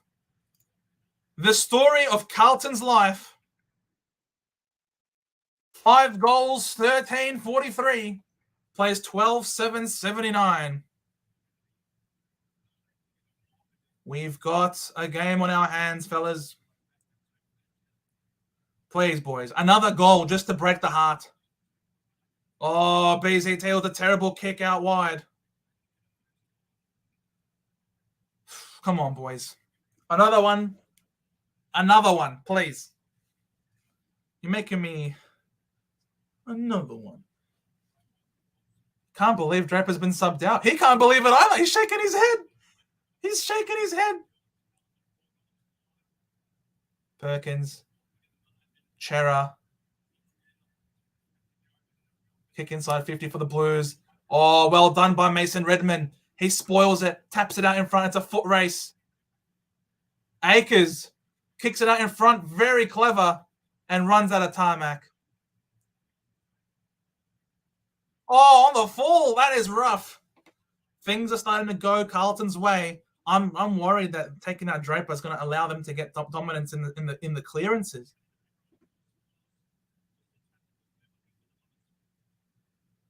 Kick inside 50 for the Blues. They all fly. No one marks. Kenny releases a handball. Walsh to DeConning. Centering kick. What a great mark there by BZT. Gets involved. Cuts it off. Handball out to Ridley. Ridley kicks it up further. Finds Nick Martin. Gee, how many disposals for Nick Martin? 27 touches for Nick Martin. What a class act. That's 78% efficiency. And now we're looking to switch it. We've got someone up the ground. Can Heppel find him? No. He goes short to Redmond. We're happy to just possess the footy here. Force him to defend. Back to Nick Martin, who switches it yet again. Off to Ridley. Ridley kicks it out wide into space and he finds Snelling. Snelling plays on. Goes over the top to Wiedemann. He's not paid the mark. Oh my God, that was very disappointing. Ridley on Mackay. Mackay taps it out to Cottrell. Cottrell met by Massimo. Handball into Ed to Cripps. Cripps. They've got some fluid ball movement now all of a sudden, the Blues. 1-on-1 with McGrath. Silvani pushes him off. Does really well. Off to Curnow. Charlie. He has the open goal square and he converts. It's still on. It's still game on. It is still game on, ladies and gentlemen. If there is any team that can cough up this lead, it is the Bombers. And that's all because Sam Wiedemann is softer than Kleenex aloe vera tissue. How he did not hold on to that mark in that forward 50 is simply shameful. He is not a big boy. He looks like Tarzan and he plays like Jane. Terrible by Wiedemann.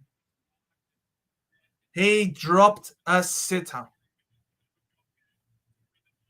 And that was great by Carlton. attacking through the middle of the ground.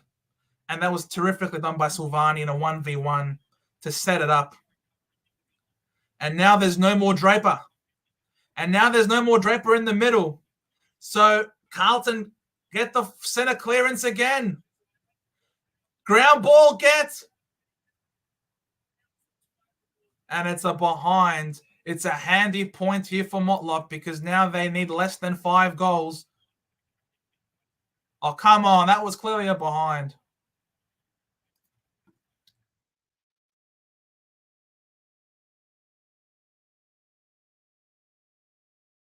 Yeah, see, clearly a behind. 6 goals, 14-50 to Don's 12-7-79. It is danger time because you see Carlton have not given up. Carlton have not given up. Carlton are winning the ball. They are transitioning the ball. The game is still alive, ladies and gentlemen. It's 29 points, and there's still like 11 and a half minutes. That's heaps of time. Over 11 minutes for 5 goals. Are you kidding me?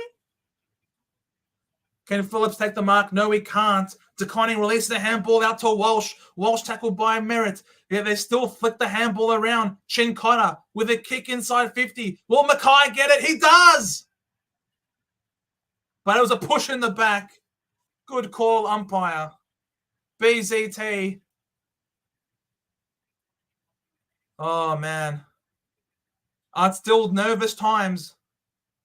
Wiedemann couldn't get the mark yet again. Story of his life. Clever tap on. Carlton with all the run. Sensational smother by Merritt, but he coughs it straight up to a Carlton player. Kick inside 50. It's all Essendon at ground level. Heppel doesn't have anyone to kick to. That's not 15. That's not 15. Mackay's tackled him. Oh, it's all Carlton at the moment. It is all Carlton at the moment. It is all Carlton at the moment. The Bombers, they need to lift. They can't go to sleep. They can't think it's game over. It's not over. Nick Martin to Caldwell. Back to Hind. Goes out wide. Tries to find Massimo. He gets it. And that goes out of bounds. Still nerve-wracking. They've had 6 clearances to 1 this quarter.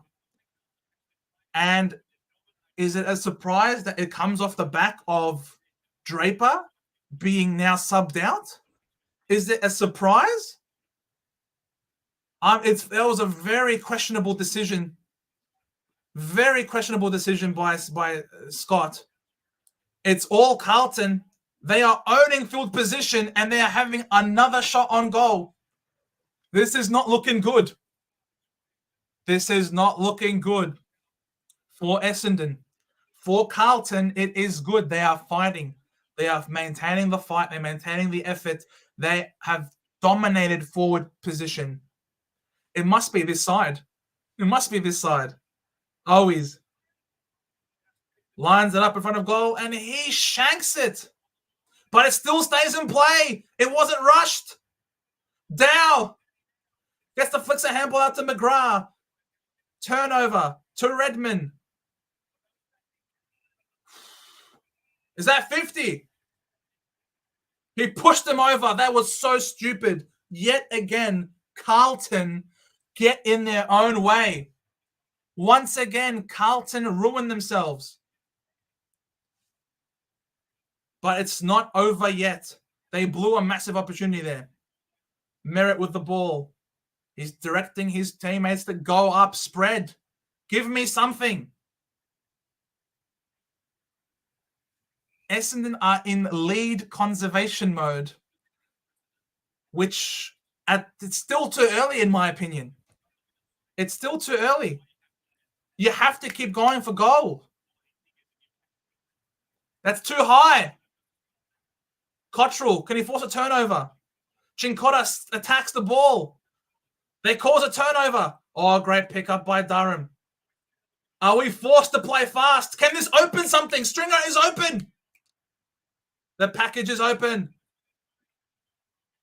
Just take your time. Take your time. Take your 30. Well done, Stringer. Very smart, very astute, very wise. Just take your time. Take your 30. He's not taking his 30.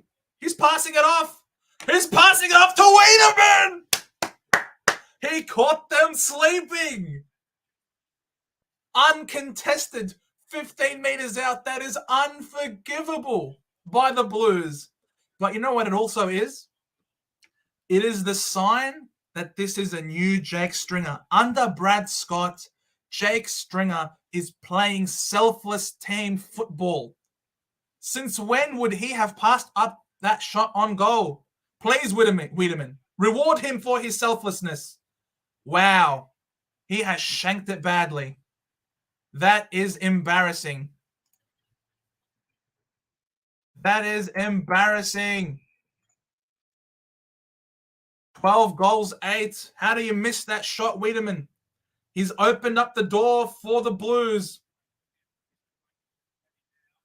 Caldwell attacks that footy.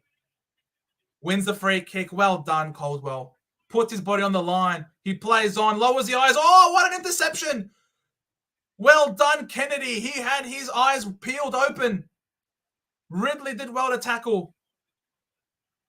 Play on, not 15. Sensational tackling by Snelling.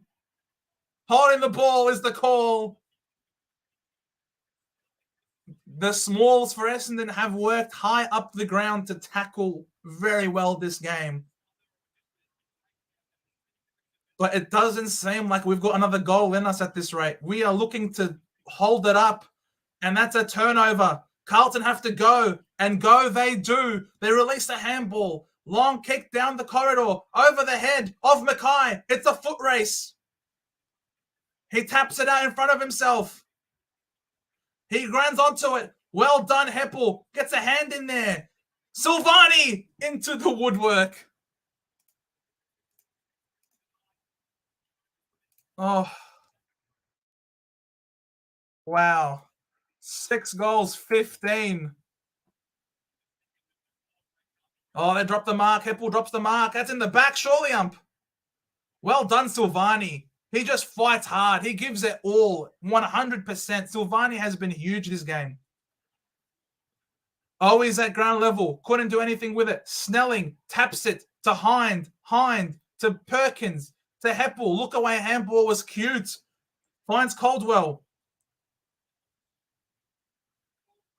Wait a minute. Just all handballs. And then a hack kick.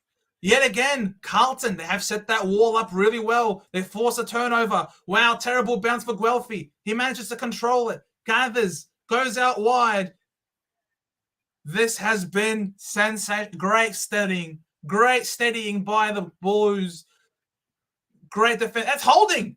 He was holding on to Wiedemann, who has been nothing short of useless tonight, as he was last night. I reckon Wiedemann gets dropped, and I hope he does. Well done, Snelling. Tries to force a turnover. Silvani just dives. It's just heart and soul stuff by Silvani. Or was that Curnow? That was great by Curnow. Sorry. He's just giving it his all. 5 minutes. You'd think they've done enough, the Bombers, to hold on here. They win another clearance. You imagine that. They send off Draper, and all of a sudden Carlton are on top with the clearances. Here we go. Silvani gets the ball from Walsh. He's bouncing away. Cute little ball inside is a good one. He finds Motlop. He runs on. Can he steady? He does. Over the top to Owies, and it is a behind. Another behind. There was a good run down by McGrath. He didn't get the tackle. He doesn't get a stat for it, but he forced a rushed kick. If you had votes, who would be 1, 2, and 3? 3 votes, I reckon, to Nick Martin. I think he's been simply phenomenal. I'd give 2 votes to maybe Toomey to Peter. When you kick 5 goals in a margin of roughly 5 goals, you were the difference. So I might give him 1. Actually, I'll give 2 to Chera. Because I think Chera for the Blues has been enormous. So I reckon. Oh, actually, Caldwell with another tackle. Caldwell's been big. You know what? It's rough. It's harsh on 2 meter Peter, but I'd go three for Nick Martin. I reckon.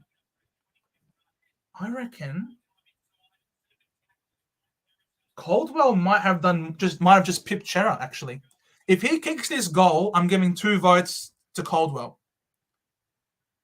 And then one, I think, Merritt's been big. Merritt's been good. Would you put Merritt ahead of Chera? Maybe. Because he played a selfless role today. Yeah. Beautiful kick. Yep. Yep. I give 2 votes. I give 2 votes to what's his face? 2 votes to Jai Caldwell.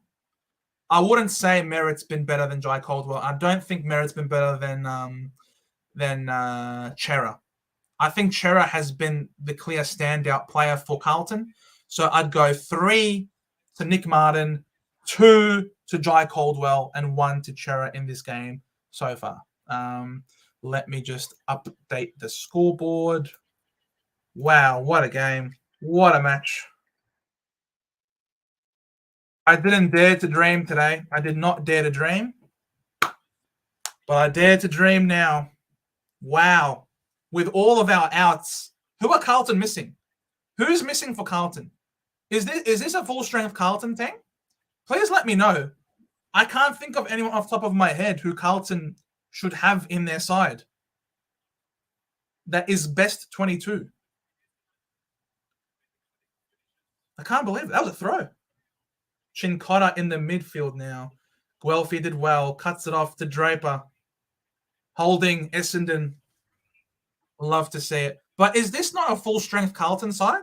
And we're missing Shield, Parrish, Setterfield. Like, these guys just are in the midfield. How has our midfield brigade won today? I have no idea. I have no idea. Wow. What a game. What a game by the boys. That is huge. See, Merritt's now just stat padding now. He's getting cheap disposals off this chip marks.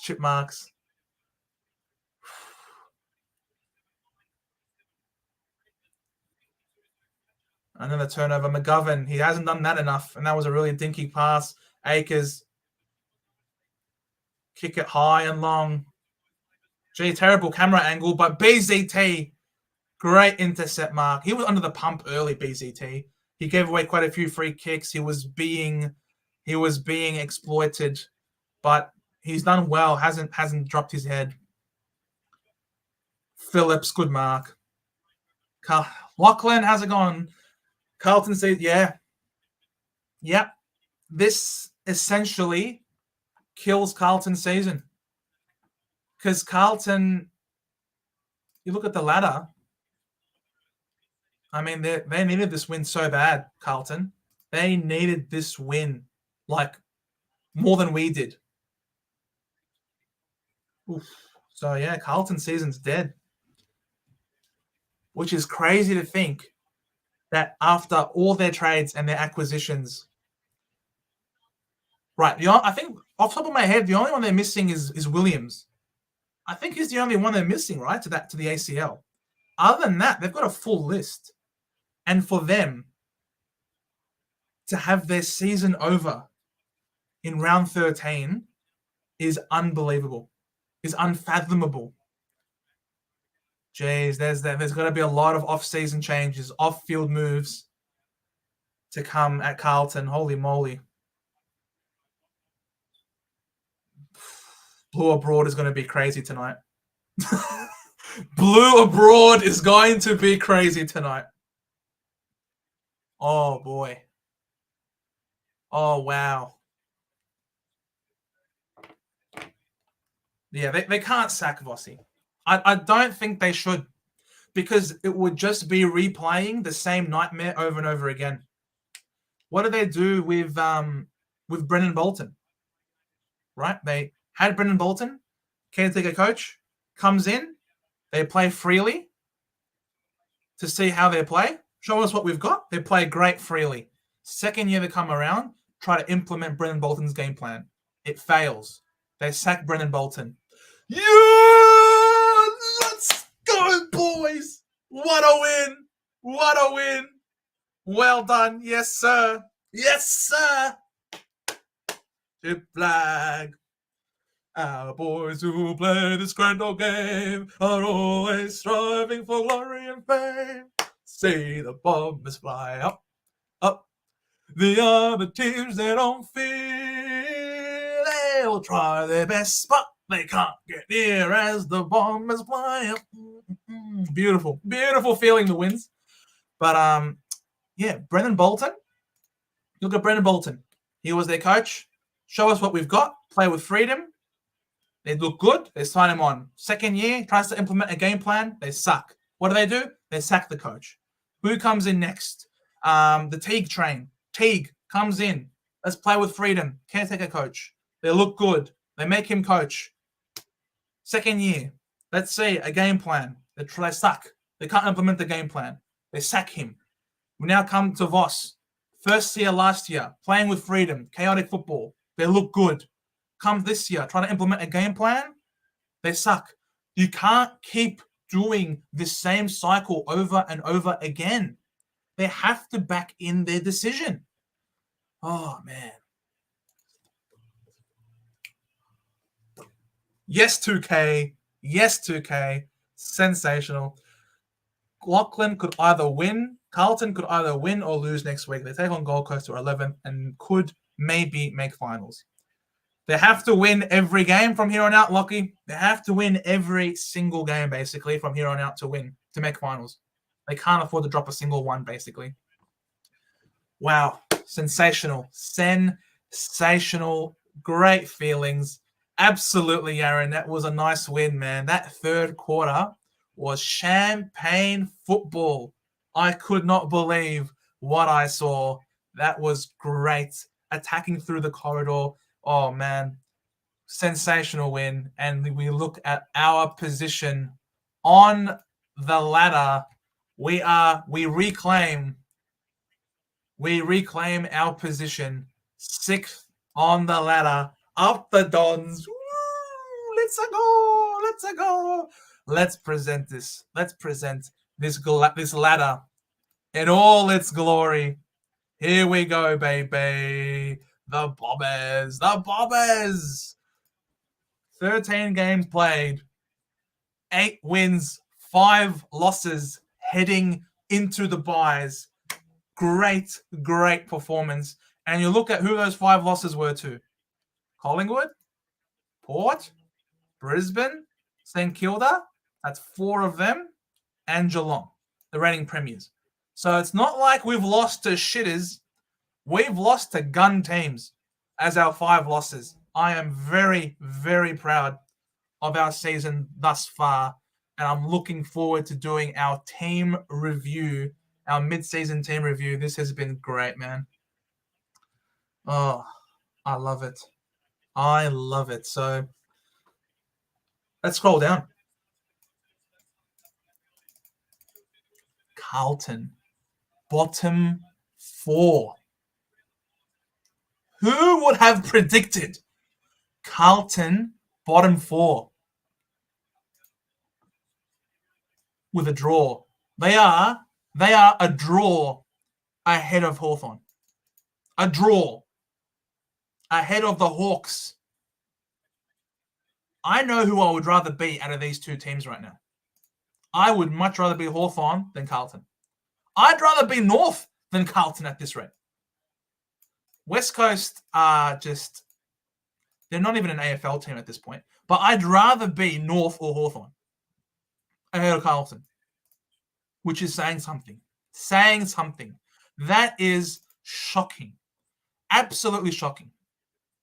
And you look at what they scored again today. What did they score today? They have 2 Coleman medalists in their team. And they kicked 6 goals again this week.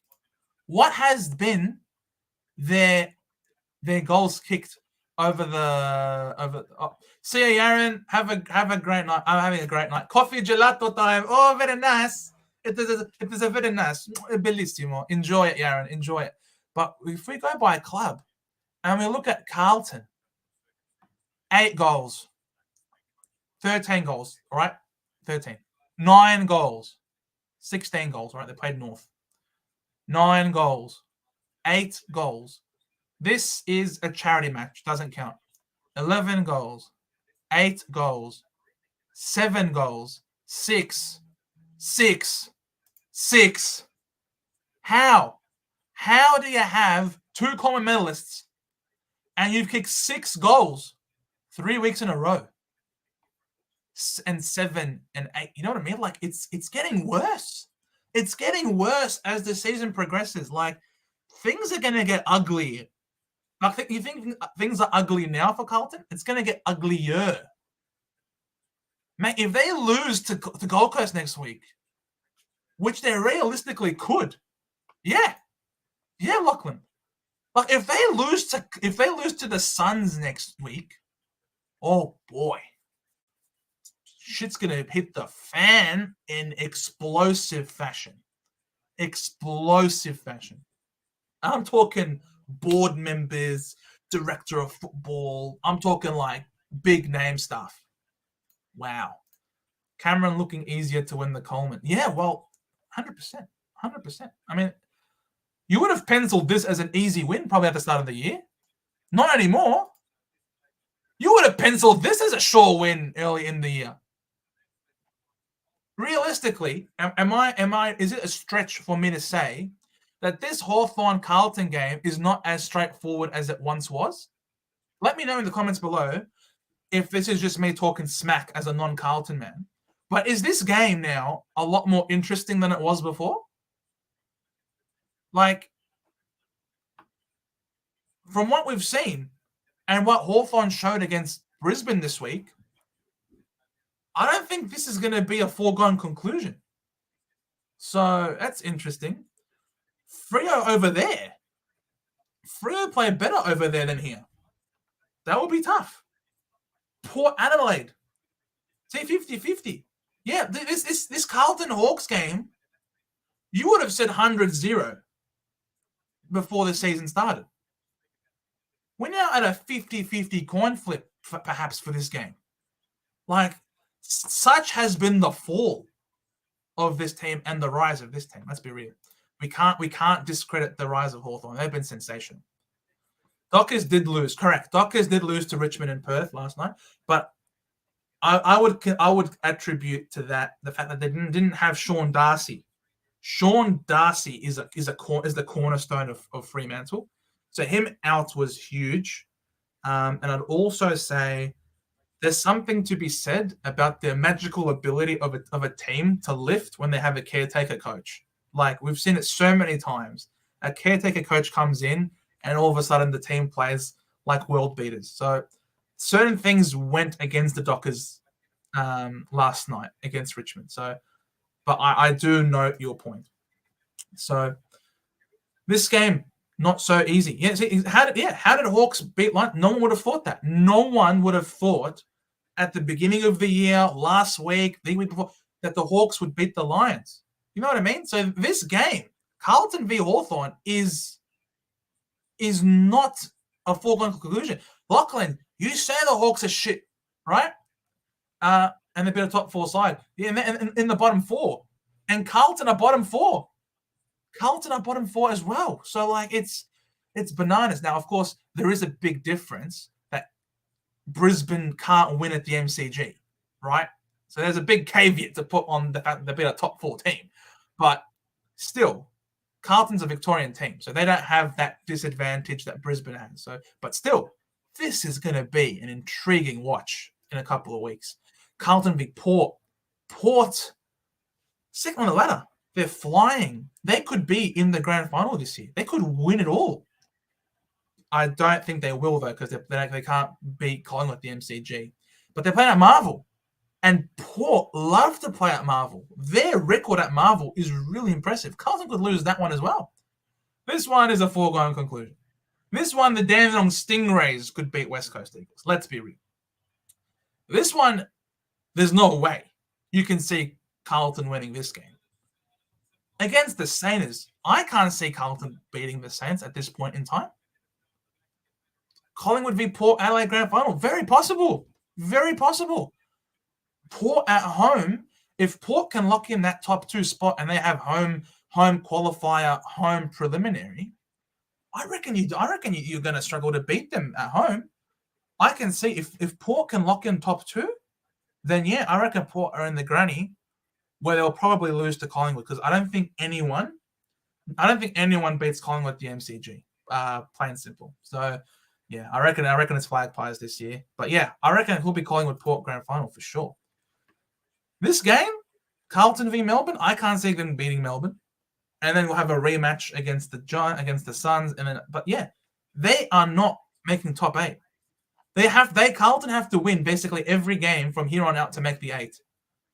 This is probably 50-50. This is a 50-50. This one I'd say 60-40 Freo's way. This one I'd say 80-20 Port's way. This one I'd say 100-0. This one I'd say 90-10 Collingwood's way. I'd say 60-40 St Kilda way. I'd say 80-20 Melbourne's way. Again, this one depends on how they play, but this is at Gold Coast. So could be Gold Coast favour. Could be a 50-50 here as well. And this one, I'd say 70-30 Carlton's way. But yeah, they are not winning all of these games to make finals. Carlton, dead. Carlton season is a wrap. Rest in peace, baby. You are gone. You make a finish. Oh, what a terrific way. What a terrific way to end this evening, man. Oh, we kill Carlton's season. Let's have a look at our run home. Let me know if you reckon we play finals this year. So, this was a really important win going into the buys. What odds? What do you reckon? What's our percentage chance of beating Freo at WA, boys and girls, of course? What do you reckon? Is it a 50-50? Or are we favourites, you reckon, to beat Freo over there without Sean Darcy, which could be huge? I reckon we're in with a fair shout. If we can play like we played in that third quarter, I reckon we can beat Freo. Yeah, I reckon it's a 50-50, Mike. I would agree with you. I reckon it's 50-50 because we're not a great travelling team, I don't think. 45-55 to us, you reckon? Yeah, the losing Darcy is a big deal for him. Missing out on Sean Darcy, so O'Meara should be back though for that game. So that will, but our midfield has been standing up. So yeah, I can understand why it's 45-55 in our favour. Port will lose. Port are too good. They are premiership contending. Adelaide, they're killing it. They're doing really well, Adelaide. They're a smoky to make the 8 this year. I reckon that's also maybe a 50-50, considering that it's at home. If it was their home, I'd say them definitely. Geelong at GMHBA, you always back Geelong. Yeah, I agree with you, 2K, 50-50, I reckon. When do Paris Shield and Sedicic come back? I think Sedicic is still 3 weeks away. But I think we're aiming to get both Parish and Setterfield after the buys. So I think they'll both be aiming for this Freo game, to be honest, because they said 3 weeks during this week. So that's 1, 2, 3. So I think we're aiming for maybe, if not Freo, then Port game. So they're not far away. We're not far away from getting some cavalry back, which is crazy. I wonder if that will disrupt our balance because we've been doing really well. You reckon a 50-50 against Adelaide? I reckon it's like 90-10 Geelong's favour at home. And they should have people back by then. Against the Dogs, I'd give us 50-50 against the Dogs. If our midfield is able to keep performing as is, mate, 2 metre Peter kicked 7 on these blokes at Marvel. So that will be interesting. Sydney aren't the same Sydney from last year. I reckon we can beat the Swans. I reckon we beat West Coast. This will be an interesting game. I reckon we beat North. I think North will tire out by then. The Giants, I think we beat the Giants. And then I think we lose to Collingwood. So how many wins? If if we're being realistic / a bit optimistic, all right, say we win this one. So how many wins are we on? We're on 8 wins. Okay, so say we win this one. So we'll push it on 9 wins. So we go 9 wins here, 9. Let's say we get the run of the green here. Let's say we get lucky and we manage to get up there. Say that's 10.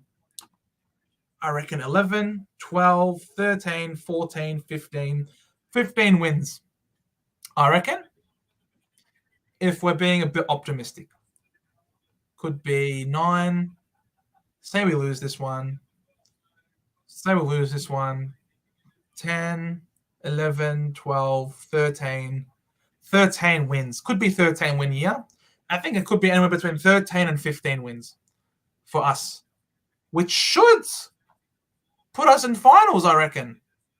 But look, I'm an Essendon supporter. I know much better than to look too far ahead. It's 1 week at a time for us.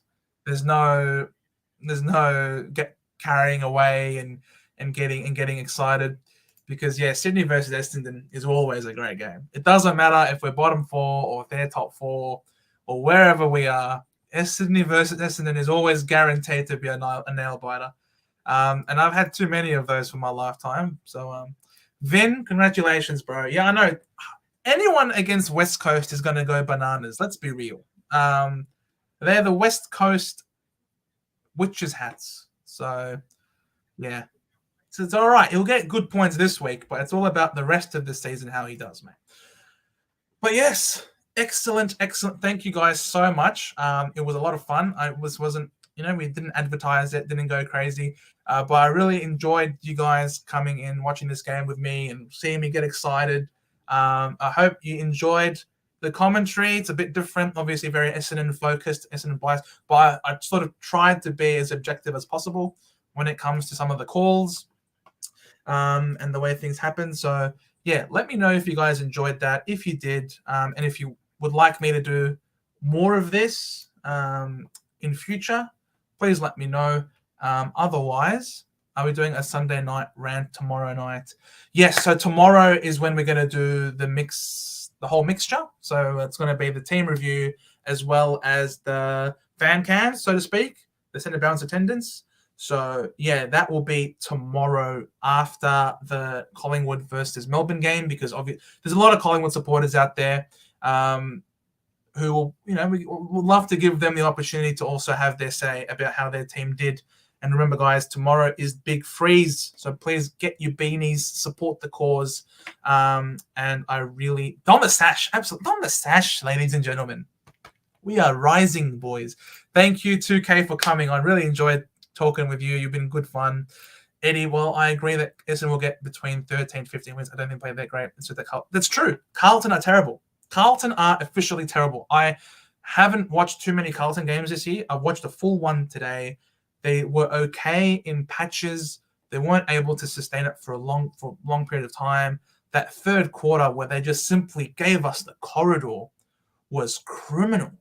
They are terrible. You are correct. So that's why I'm saying, so I'm not saying we're challenging for the flag, Eddie. I'm just, we're definitely not there yet. Definitely not there yet. I reckon we might be in a position to win a final next year, or maybe even the year after that. But we are definitely not challenging. We are bottom 4 in terms of age. We're bottom 4 in terms of games experience. So we are definitely not ready to contend against anybody. But I'd love for them to get a taste of finals, this young team, and to be competitive. I don't want us to travel to WA, to South Australia and play Adelaide or Port Adelaide over there, where we're just going to get smashed. I don't want that. I don't want us to travel to the Gabba and play Brisbane at the Gabba in the first week of finals, because there's no real learning experience. I'd much rather our players somehow play here in Victoria, and have a taste of finals there. Go Pies. On your Vin. I reckon you guys are going to have a great day tomorrow. Bombers in 8. Lock it in. Oh, clear calendar for mate. Essendon can get to September. The problem is we are very quick to exit. It's always in the first game. So, yeah, it'll be interesting. I'm actually away. I'll be away. I'll be in the States. I'll be back on the 9th of September. I think by that time, the 5th of September, I think by that time we might have already exited finals, but we'll see. Brad Scott is doing a good job. Yeah, absolutely. I said this off air to someone else. There are certain coaches that are able to make the most and really capitalize on what they've got and just stretch out as much talent as they possibly can from their playing list. And I think Brad Scott is doing that with this current list. We have had quite a lot of injuries to really experienced players. And I don't think we've been disgraced at all this year, which is certainly something that Ben Rutten can't say for himself when he was our coach. We were at times just purely uncompetitive. Whereas this year, you're right, Brad's been doing a good job with the list. So very excited for our future. I'm not excited about this year in particular because we're not contending for anything. We're still a rung below all the top teams. I think we're in that 8 to 12, bracket that is in the middle of the pack. That isn't quite ready to contend yet. I just hope that our development can continue to blossom. Washington Dons reminded me of the Pies last year, promising signs. Look, I wouldn't go that far then. I would not go that far at all. You guys were coming back from behind against really good teams and clutching out wins. I will admit that there's something that's similar is, we were both challenged by teams that we were expected to beat and then just fell over the line. Like last week against North Melbourne, for example, we were challenged and managed to somehow ring out the win. It's just all about winning. It doesn't matter how you win. It doesn't matter if it's by 1 point, by 10 points, by 100 points. The most important thing is you keep finding a way to win and chalk up those 4 points. You also learn from it. You gain some great experience as a result. Onwards and upwards, really. So, to be fair, we didn't lost a lot. Yeah, you did. That's what I'm saying. Like, if that was Collingwood-esque. You had to come back from a long way down to beat North Melbourne. I don't think we would have been able to do that. If we were behind against North Melbourne by that much, I don't think we would have been able to do that. So, your list is definitely better than ours, for sure. You've got a much more experienced list, a much more mature. You've got players who've played in grand finals. You've got class, and you've got a great culture with a great coach and a great coach's box. So you've got a lot of things going for you. You are the envy of the land, and one can only hope that we can build a team that's remotely similar to yours. The weekend goes forever when your team has a bye. Seems like this, yeah. Oh, all right, yeah. So you're one of those, yeah, Eddie. It's that will be us next week. Both of our teams have the bye, Carlton, Essendon. So it will be a long week for us, but I don't mind because we'll be sitting in the top 8. So it's a decent time. At least I know that we were not going to be losing next week, and we won't have to lose our winning feeling. So yeah, guys, it's been over 3 hours of a lot of speaking, screaming, shouting, celebrating, complaining, etc. So thank you guys for watching. I'm a head off now. Eat some dinner, drink some food, maybe take a lozenge or something. And yeah, thank you so much for watching. It was terrific. It was great fun. I hope to see you all tomorrow. Thanks, Vin, for coming in. Better late than never. But yeah, we'll look forward to seeing you guys tomorrow for the team, for the round review, as well as the fan cams. Remember, every single week we'll open up the channel to you guys to come on to talk to us about how your footy team has been doing. If it's you coming on to celebrate this win about Essendon, that's awesome. If you're a Carlton fan, very disillusioned with how your team is going. If you're a Collingwood fan and you're going to be up and about because you're going to pump Melbourne tomorrow by 45 points, that's my call. You are all welcome. We'll share the link in the comments below during the stream so that you can come on. Thank you guys for coming. Go Bombers! You can't the Dons!